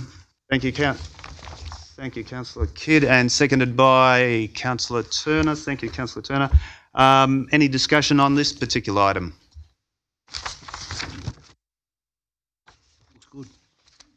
Look good, and I have been down to a couple of the planting sessions, and they're very well organised and well run, well supported by the local community. While it looks a little bit like a big empty paddock at the moment, it's really coming along. I think the plantings are going to add significantly to the amenity of that area, and that boardwalk that runs through it that allows people to walk or ride past the water area is a really special feature of it. So congratulations to everyone involved in that development, including Bill Josh and his enthusiastic support or organisation of the planting days. Okay, if there's no other discussion, I'll move the motion. All those in favour, say aye. Aye. Those against? Mr Chair, can I just bring up just a matter arising? Last week I brought up the Lake Canobolas and the weeds and maybe doing some work out there and dumping tons and tons of sand out there, making it more accessible for children in there. Could you just talk to me about what response? Through you, Mr Chair, indeed, thanks for raising that, because you had Councillor raise that a few months ago as well, and in that interim period 80 tonnes of beach sand have been ordered, going pretty soon. The water levels are very low. We've also been waiting for a permit from the fisheries, the state fisheries, I hope to get soon, which will then see the ability to clear reeds in both swimming areas, sides of the lake. They won't let us do more than the swimming. Good start though. Very good. Okay, thanks, Councillor Hamling, for that question and that initiative. Yes, Councillor Duffy. Follow up on that. Does our management plan have in its to talk about and expand what Councillor Hamling's talking about, making a beach area out there? Go to other centres and other cities and things like that. You see fantastic beach areas with the all white sand or the normal sand that we all know, and you see kids just playing in the water and it's low and it's very safe and all those type of things there. I can't see why we can't have that something similar. I just wonder whether our management plan has that or Lake Canobolas has that. I don't know the answer to that question. Any out there, Mr. Duffy? We've got white sand on both sides. It just needs replacing and updating, and we've had that for a number of years now. Make it a more useful and more user friendly. I think it'd be fantastic. Well, I think that's what the director, Waddell, was saying. It is, Mr. Chair, in the plan of management. 80 tonnes of this sand is a lot more than we've ever put in there before. So this summer season, you should see some real improvements. Thank you, Director, Mr. Waddell. Councillor Privatera. Chairman, Director, is there any possibility of removing some of the rocks that are on the edges there, where I've had a few people complain about it? Hard launch stuff. Some of those rocks are. Mr. Chair, we could do that. Yeah, perhaps we could identify those groups and I can talk to them. Councillor Taylor. While we're on the lake, I don't know if many councillors have looked or staff, but Bathurst have some incredibly ambitious plans for a water park. It's amazing attraction in the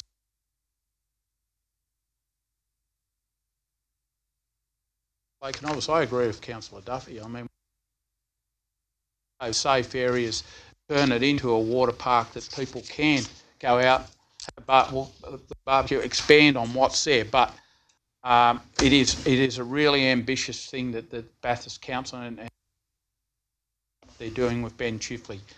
I think it would be an amazing asset for the city from November through to March. And bogged down with them. We've got 1 million of them coming back. Contact Bathurst Council and get some idea of what they're doing. Dollars, I think it's big dollars, and I know we've got small pontoons and things out there for the kids to dive off and that at the moment. But I think really it would have some real purpose. It would by the community. There's lots and lots of dollars that we've heard of, particularly Snowy Mountains scheme, dollars to enhance economic development and so forth in the cities. I think that would fit into that niche. That in place, Bathurst has got one, but I think we'd get people from a lot of surrounding areas. Have a look at that. Might pull on an update report on. Get a report on it. It's ambitious. I know it's ambitious, but that's what we're looking for as far as Lake Canobolas for those summer months. Bulk of the community really have an asset they would utilise. Thanks, Councillor Taylor, for that comment. Mr. Chair, just one quick one. I asked that question probably a while ago through Mr. Maunder. Do you want to tell Councillor Taylor what you told me? We had that question. We've contacted a number of providers of a number of the water parks. My understanding is that the Bathurst development is a private development, not a council development, and to go, and it's quite extensive, as you say, Councillor. The parties that we were engaged with, total water park for the summer,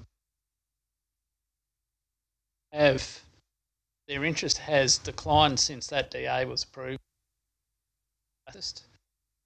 Having two water parks in close proximity. I know there is one at Lithgow, but again, it's a private operation, and people we've been talking to it. Get it as a council investment or a grant is something we haven't followed up. There are some water parks that you can purchase.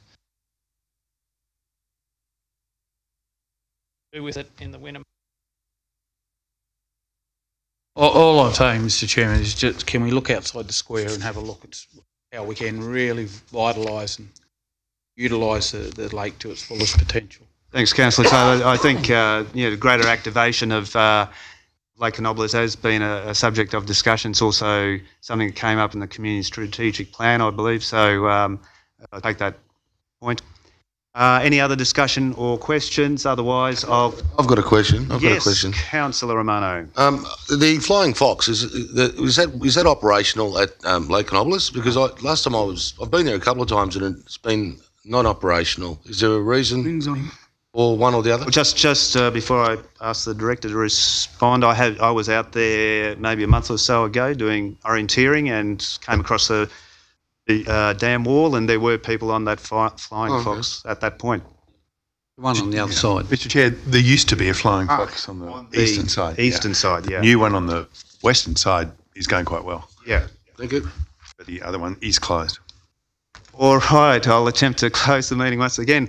Thank you, councillors. That concludes Environmental Sustainability Policy Committee meeting, with the time being 8:46, and I call on Councillor McRae to conduct the Finance Policy Committee.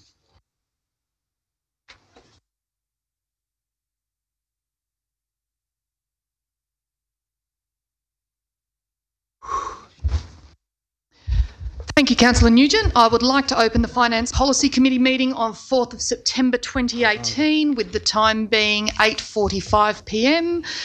Does any councillor have any pecuniary interest, significant non-pecuniary interest, or less than significant non-pecuniary interest in any matter listed for consideration at this meeting? Being no, move on to item 2.1. This is requests for financial assistance, and there's a recommendation on page 6. Recommendations. Councillor Nugent. Do we have a seconder? Thank you, Councillor Romano. Is there any discussion on this item? There are 5 recommendations. Any discussion? I'll put the recommendation. All in favour? Against? I declare the motion carried. I'd also like to note, particularly from the Rotary Club of Orange North, in relation to today's agenda, did send me an email, particularly inviting councillors to attend their Lead the Way fundraising concert for guide dogs. That is for the second Orange Dog, which is all about resourcing for vision impaired people to have access to a guide dog, which is a very expensive vision assistance. And I'd like to think that us as councillors can support many of our organisations. Particularly keep this one in mind later in September for the Lead the Way fundraising concert. Councillor Hamley. Yeah. Just with that ice, the ice one yesterday, I think it was. I just wanted to know, could we get a report back? Was all the schools there, and was it a compulsory thing from the schools to attend? I believe we can follow that up. I have seen some media reports that list some local schools attending, not all of them, and I don't believe it could be enforced to be compulsory from my understanding of the school curriculum. Well, I just think that, if there's an organisation that wants to put this on and we're giving some money to it, I think that most of the schools should be made to go along at certain sessions throughout the day. That's just my opinion. Thank you, Councillor Hamming. I might defer that one for a bit of advice outside the meeting regarding what council can and can't require various organisations to do. But the opportunity to encourage, I certainly agree. And as a former PDHPE teacher, where drug use certainly fits into that curriculum, I can understand the benefits of attendance. However, I don't think council can always tell people what should do, what they should do. Strongly encourage. I agree. Without any further matters, thank you, councillors. That concludes the Finance Policy Committee meeting, with the time being 8:48, and I call on Councillor Duffy to conduct the Services Policy Committee.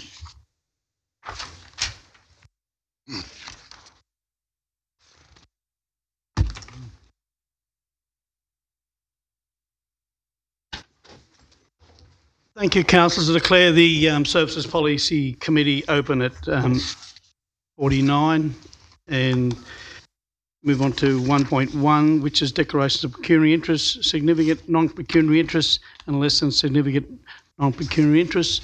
Being none, we'll move on to item 2.1, which is minutes of the NAIDOC Week Community Committee meeting on the 15th of June. Give the recommendation. Councillor Nugent, seconded Councillor Romano.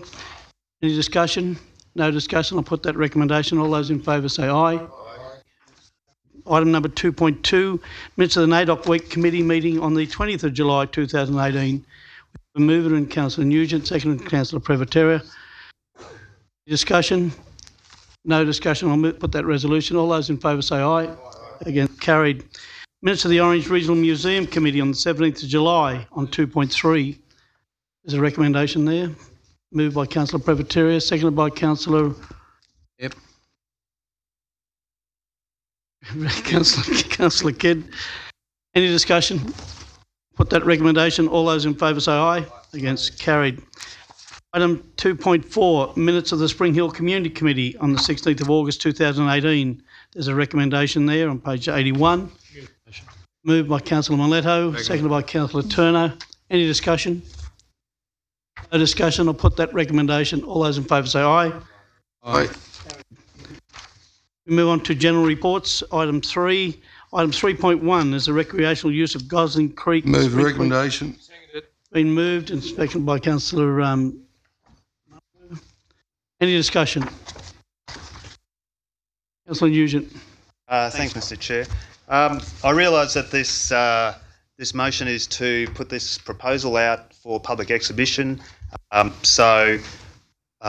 Basically I'm happy for it to go out for public exhibition, although I do have a number of concerns about different aspects of what is being put on public exhibition. I believe the last time this came for council, we were talking about camping on the southern side of Gosling Creek. We're now looking at the southern side and the northern side, as well as RV vehicles being parked and using the car parks.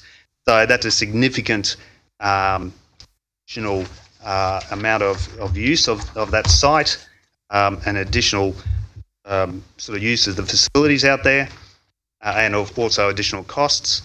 I also have concern about the access to Spring Creek Dam for non-powered and electric boating, fishing, but not camping. A number of years ago, a development application was approved for rowing on Spring Creek Reservoir.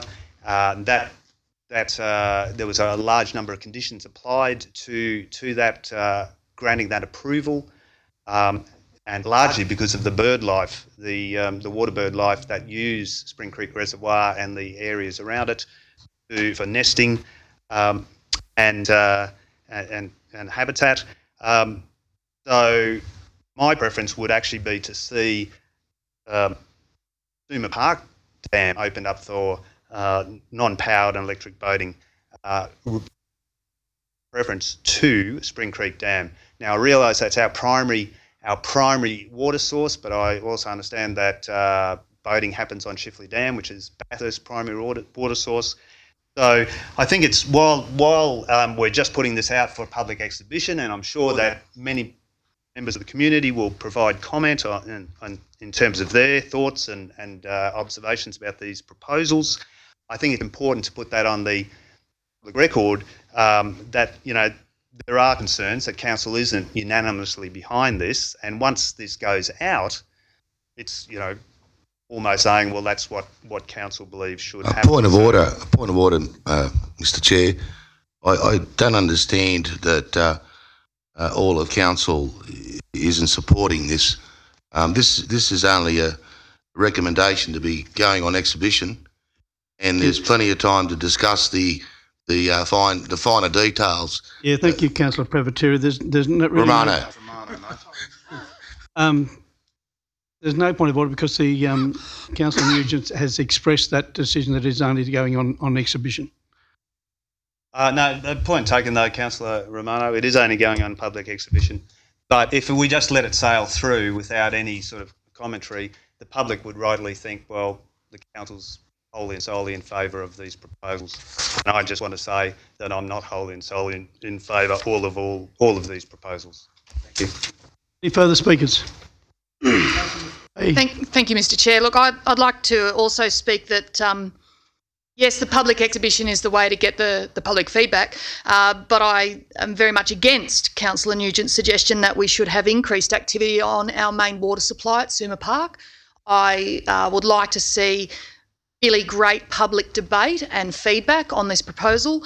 I think we've got to balance the costs in terms of the various costs of installing new equipment at Gosling Creek, at Spring Creek or at Suma Park Dam. And in some cases, we're talking about millions of dollars. So I'm interested to see whether ratepayers are going to support those activities. There are opportunities to bring economic development and economic opportunity with some of these, particularly for tourists, but the residents and ratepayers are going to be footing the bill. And I'm absolutely for the health and social benefits of recreational activities, but we do have to consider the environmental impacts, and paramount, particularly in these times of drought, is our water security. My other concern is that we keep seeming to compare ourselves to Bathurst, and Councillor Nugent, while it might be fantastic for Bathurst to have skiing and swimming and recreational activities on their water supply, it doesn't mean that Orange needs to. We are not Bathurst. I think we need to make sure that we make decisions as councillors based on our community's best interests, not in some kind of competition with somebody down the road. So I look forward to the public exhibition, and I encourage members of the public to put forward their comments on each of these 5 items related to water storage usages for our residents for the future. Thank you, Councillor McRae. Councillor Hamling. Just a quick Councillor question. Munro. Before any sort of activity happens on those water reservoirs, the EPA would put stringent rules and recommendations in. Am I correct? Move to the Director. Yeah, through the Chair, the state government are looking at bringing in a risk-based treatment system for water supply.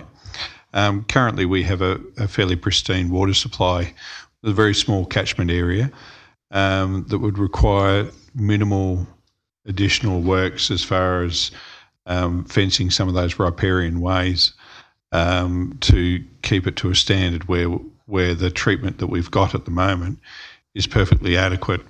And it actually, the treatment that we do have at the moment goes several steps beyond what is normal in any case. So we also have the ozone treatment and the activated carbon there to take a lot of the taste out of our water, and our water operators are very protective of the quality of the drinking water that they supply to the community.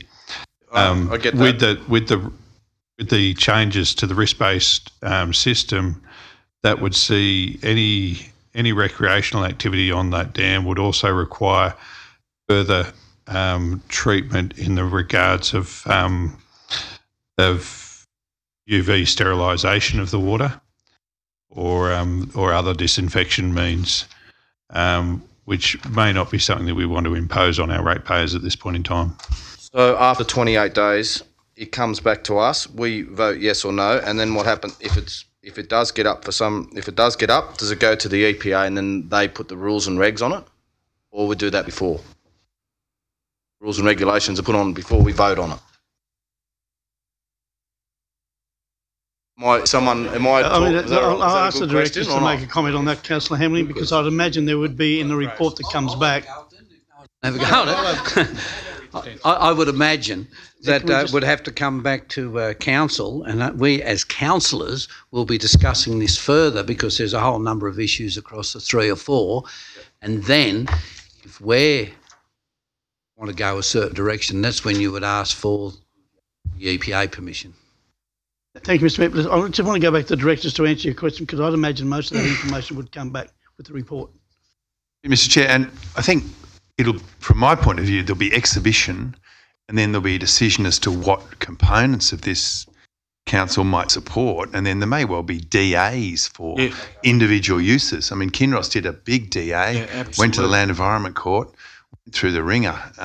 If any of these proposals involve building facilities or works, then we've got a fair way to go.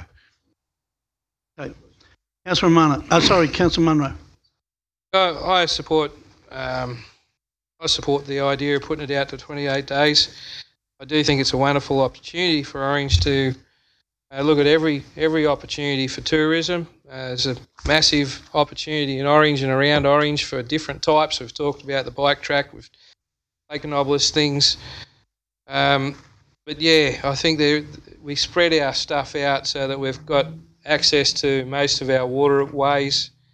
I'm a little bit sceptical about the size of Suburban Park for motorboats, but surely for rowboats and non-powered boats, skis, they probably muddy the water up a lot. They upset a lot of wildlife and the rest of it. I think Orange is opportunities to show off what we have, and get in a dinghy or a canoe and you just go for a paddle around and you look at the ducks and everything. It's wonderful, and that's what people will come for to Orange. And also fishing. Fishing, yeah. Look, there's lots of ducks, but the thing is though, our fishing. There's redfin out there bigger than you, Councillor Duffy. And I think, yeah, and there's red fins, just like your red hair. But, I think that's what we should be promoting. If we could have, like Burrendong does occasionally, have fishing competitions to get rid of some of the unwanted fish in our waterways, that sort of thing. Promotes Orange, brings people to Orange. Look what happens at Burrendong. Hundreds and hundreds of people there trying to catch a tag fish. And that does the environment the world of good. Get rid of those noxious fish that are out there that are doing the wrong thing, taking over our native fish. So that's my main reason for saying yes to opening our waterways and our reserves so that we can actually manage it better. When something's used, when something's utilised, it generally then becomes an economic benefit to our town. So, look, I think it's a wonderful thing. Let's go forward with it. Let's see where it goes. But I fully support it. Any further speakers? Councillor Whitten. Thank you, Mr Chairman. I've spoken on this before. I'm not overly supportive of having camping out at our Gosling Creek areas, and the simple reason is that the staff have identified occasions and in this report that it's not something that is or may not be allowable, but we'll let it go out for the 28 days. I'm fully supportive always of letting the community have their say. And the reason I'm against the camping, it's something like the Gosling Creek Reservoir, because many years ago, one of the reasons that council done wonderful work out there, way before my time, was there was a lot of, unfortunately, when you've got a good idea like camping, you always have the bad element, who else, of a night time. Something like having camping out in this area of a night time, because it's a facility that a lot of families use. Daytime, they take children, dogs, all those sorts of things there, and you nearly have to put a manager on site or a caretaker of a night time to make sure that, and again, that comes at great expense to the ratepayers of Orange. So, and like I say, there's more good campers than there are bad campers, but it's generally the bad ones who spoil it for everybody else.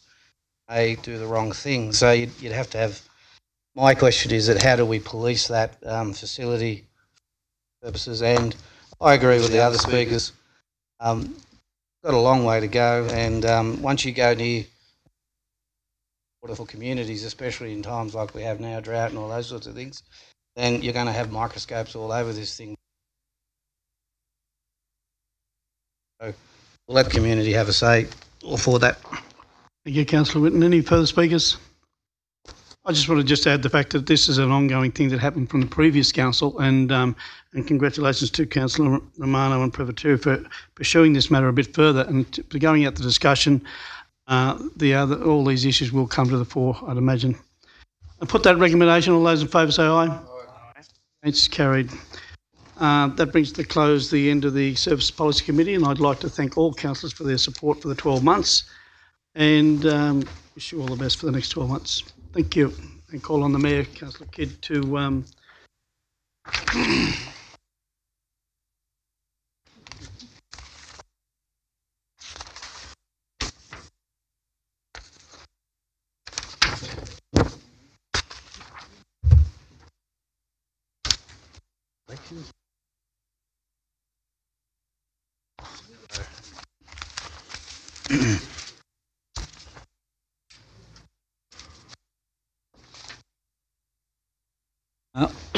Excuse me. Item 5.1, we now move into election of deputy mayor. Recommendation here is that council elect a deputy mayor for the period 218 to. Council need to move this. I move from 2018 to September 2018 to September 2019. Thank you, Councillor Nugent. All in favour? Right. That Open to be. the second one there is that the method of voting for election of deputy mayor be. Recommendation is there the ordinary ballot. Good status, Mr Mayor. Close secret ballot. Thank you. Move. May I ask a question, Mr Mayor? Yeah, sure. Through you to the General Manager. Can we actually put a time period on how long the Deputy Mayor runs for? You can now, since they went to up to 3-year terms at last. Thank you. I learned something. Changes to the Act.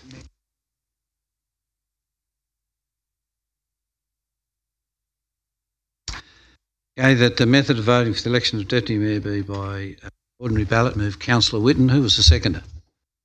Councillor Leto. All in favour? Thank you.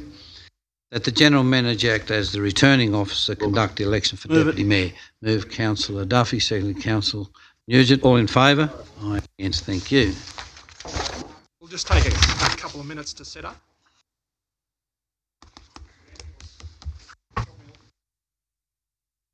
Go.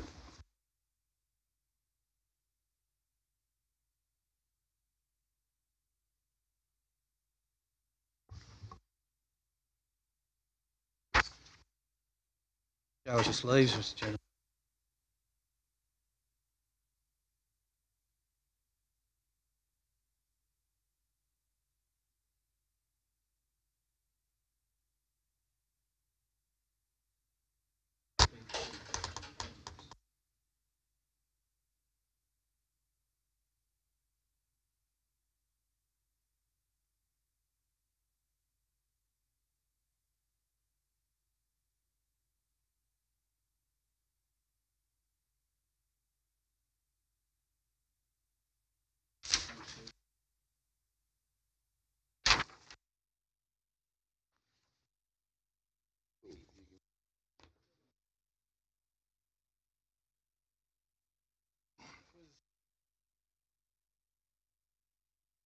Take a bit of time, tell us who's not standing.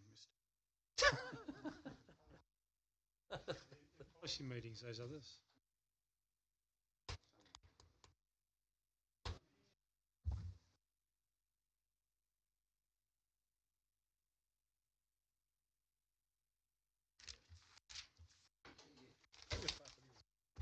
Can I put that in? For a committee? No, you don't have to. You can be nominated from the floor, mate. Of course you can. Do it from the floor, Hammer. Do it from the floor. You want You to can put that put in? it in No. Sure, you don't have to sign it. Just chuck it in. Come here.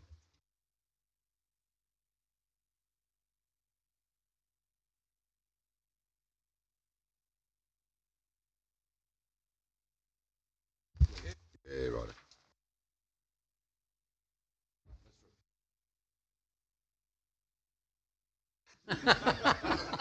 Not a late one? I would have put it. Parent.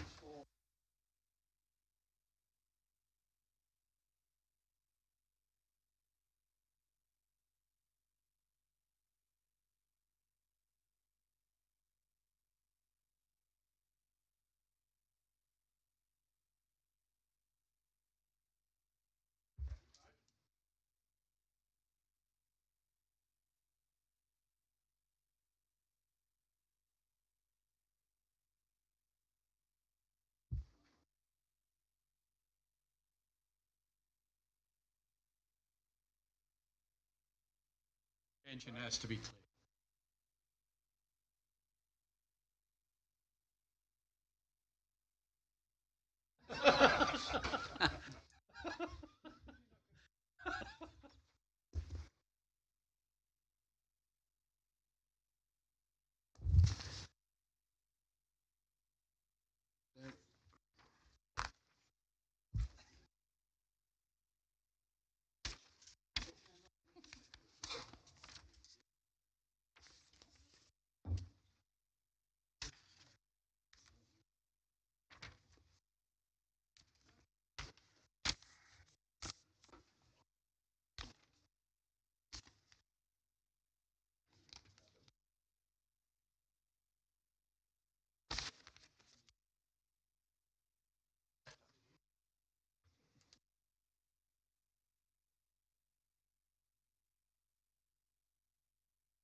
Labor Party, mate. They still have full.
Okay, so there's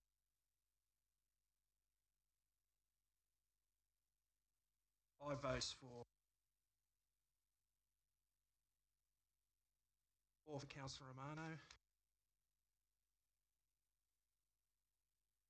So at this stage, Councillor Duffy.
So the ballot's been run. Councillor McRae got 5 votes and Councillor Romano got 7 votes. So congratulations to Councillor Romano.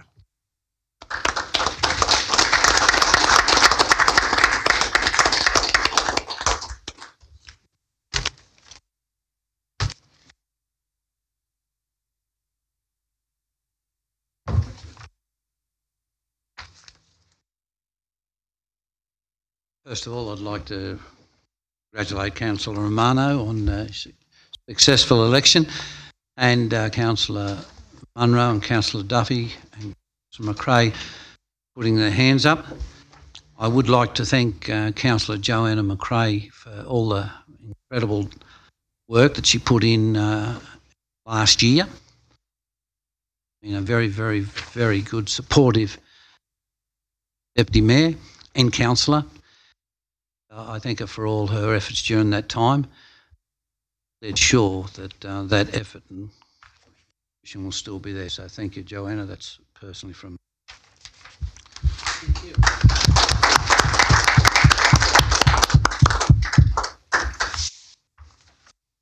We go. 5.2 are dates for meetings of council. It's on page 21. Move the recommendation. Move the recommendation. Got a seconder? Yeah. Second, Councillor Privatera. All in favour? Against? Thank you. 5.3 are policy committees of council. The recommendation is the policy committee structure set out in attachment 1 and that the method of voting for the election of them be by ordinary ballot and that the General Manager acting as returning officer. Move those. Thanks, Councillor Whitten. Seconder. Councillor Nugent, all in favour? Against, thank you.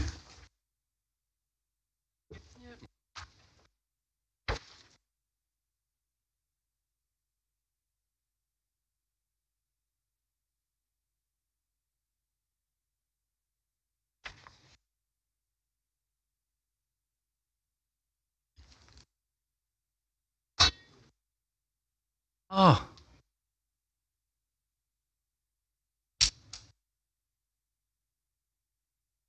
Okay, there's no nomination for Employment and Economic Development, so I'd be asking for nominations from the floor. Seconder. Nominated. Yeah, do the ones, Michael, those ones first. Yeah, yeah. Doing it in the order, but anyway.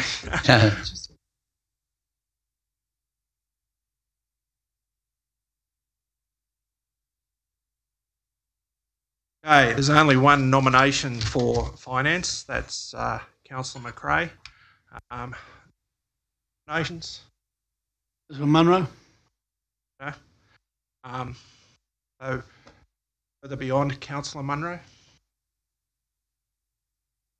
All right, so ballot of 2.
Okay, so there's 5 votes for Councillor Munro, 7 for Councillor McRae. I'll declare Councillor McRae as the Finance Policy Chairperson.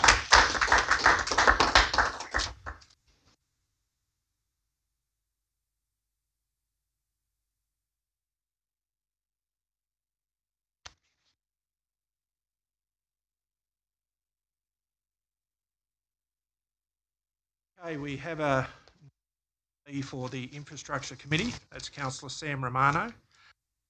Councillor Romano, do you accept that nomination? Yeah, I'll take it. Okay, are there any further nominations?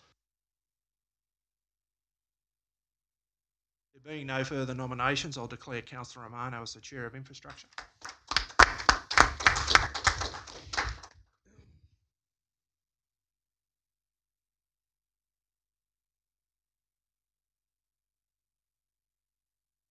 Okay, we have one nomination for the Sport and Rec Committee. That's Councillor Hamling. Any other nominees for the position of Sport and Rec Policy Committee Chairperson? In the absence of any other nominees, I'll declare Councillor Hamling as the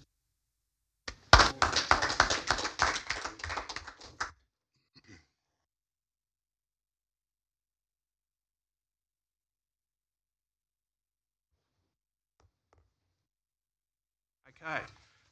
We have 2 nominees for the Environment Sustainability Committee Policy Committee Chairperson. That is Councillor Privatera and Councillor Nugent. Councillors accept and confirm that nomination. Any other nominations? Right, we'll just prepare a ballot paper for 2.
waiting for you to say something.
Originated from the old court.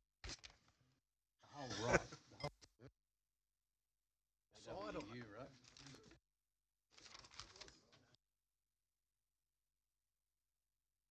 Second. We thought we were real smart. You voted for him second.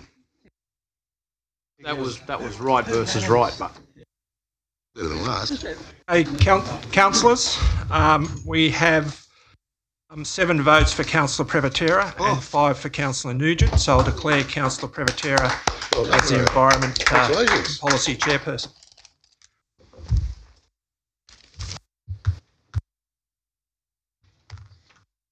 Okay, we have 1 nomination for the Chairperson of Planning and Development. That's Councillor Turner. Councillor Turner, do you accept that nomination? Yes, Mr. Chairman. Are there any other nominations? No one wants that one, Russ. Are there any other nominations for that position? Councillor Munro's been nominated. Do you accept that, Councillor Munro? Okay, so we'll prepare a ballot for 2. One's for this, Mr. General Manager? Planning and Development Committee.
Aye.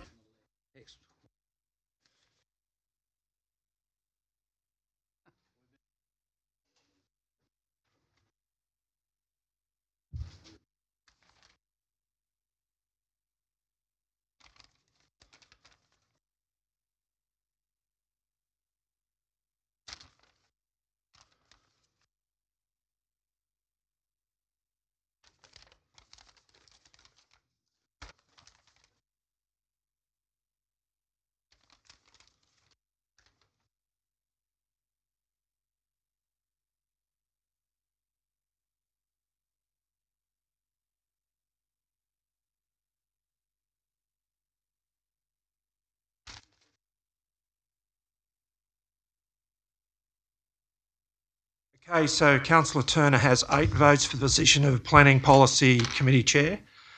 Councillor Munro has 4, so I'll declare Councillor Turner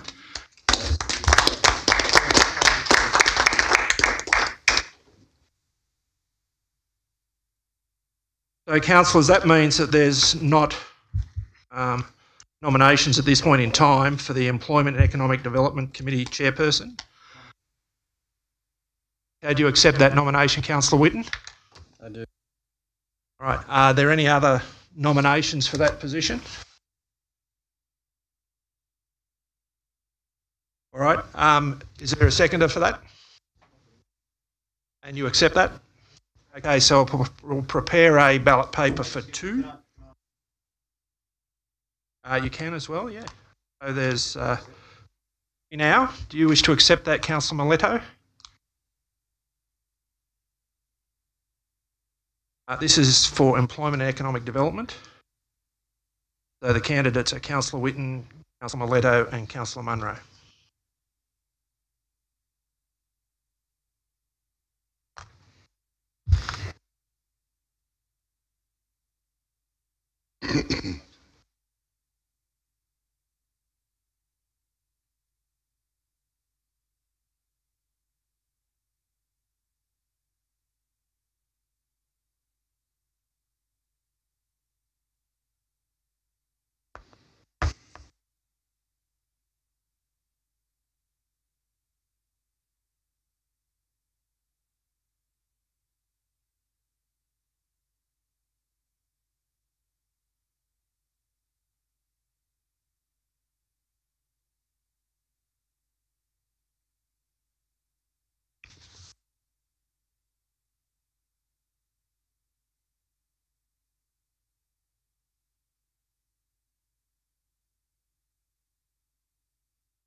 this should be shut.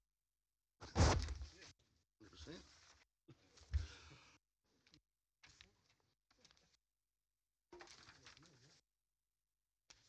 Can't afford it.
Okay, so we have Councillor Wynne with 5 votes, Councillor Miletto with 5 votes, and Councillor Munro with 2 votes.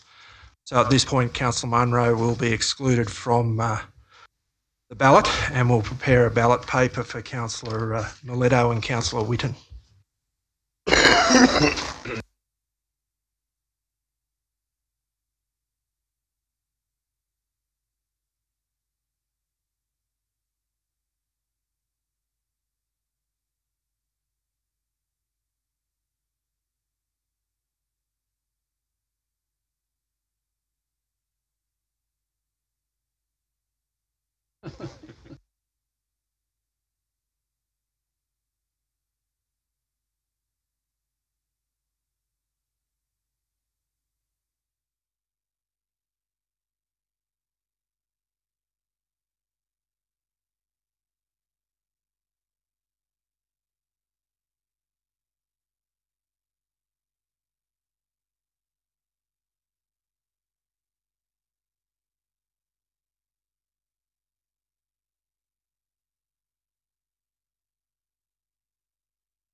is on.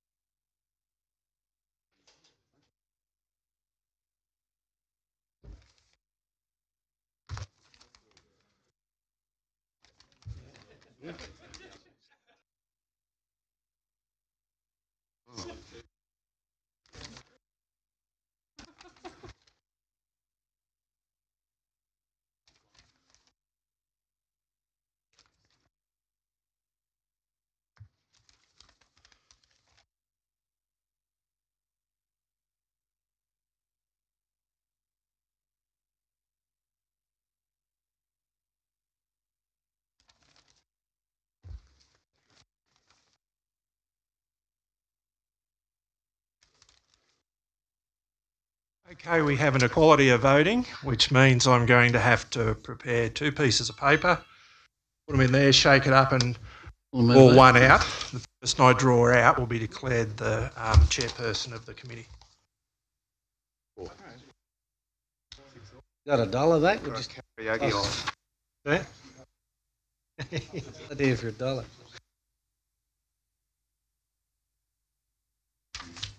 Toss of the coin. Yeah. Rabbits in here? Hey, Danielle, draw it out.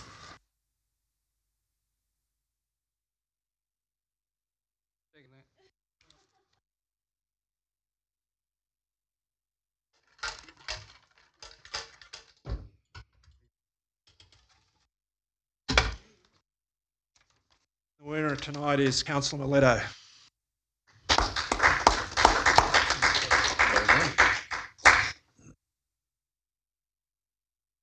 All right, that brings me to the Services Committee, which we don't have a nomination for chairperson as yet.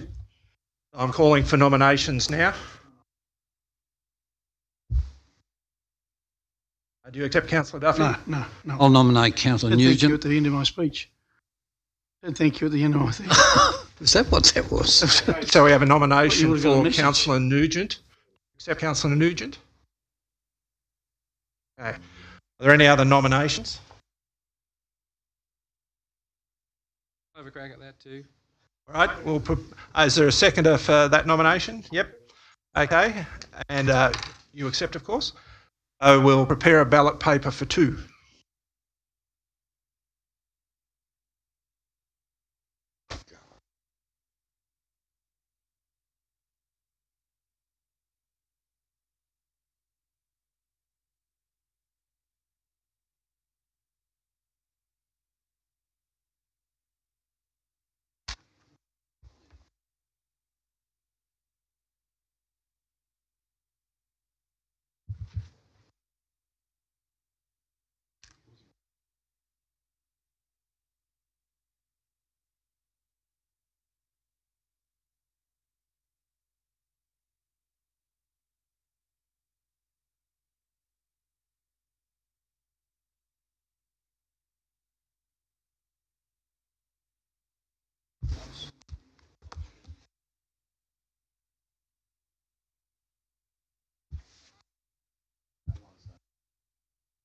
Any other one?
Thank you.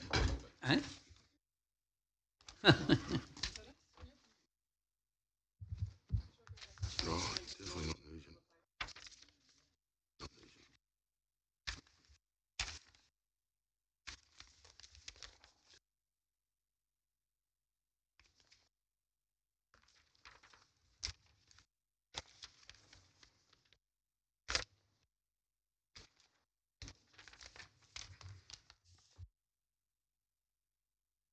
Getting dizzy.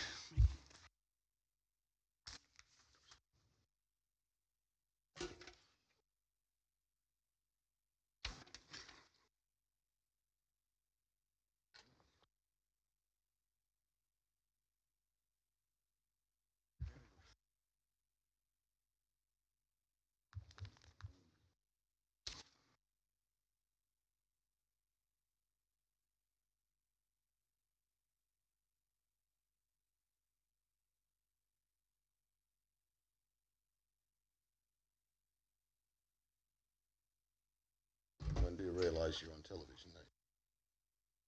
Services. You're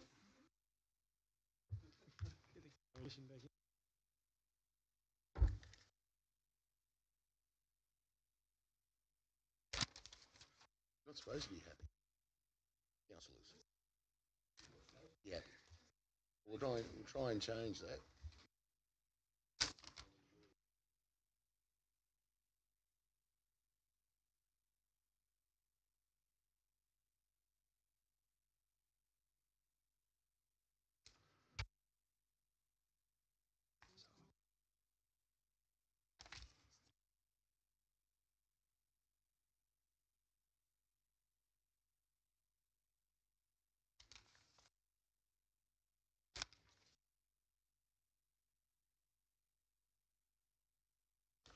Okay, there's 7 votes for Councillor Nugent and 5 for Councillor Munro.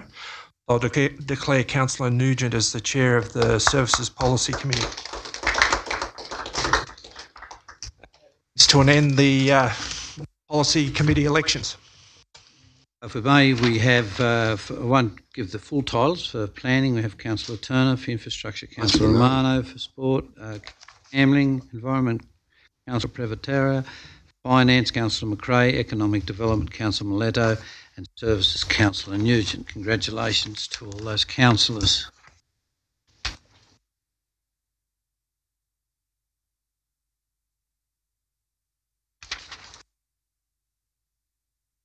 Move on to 5.4, which is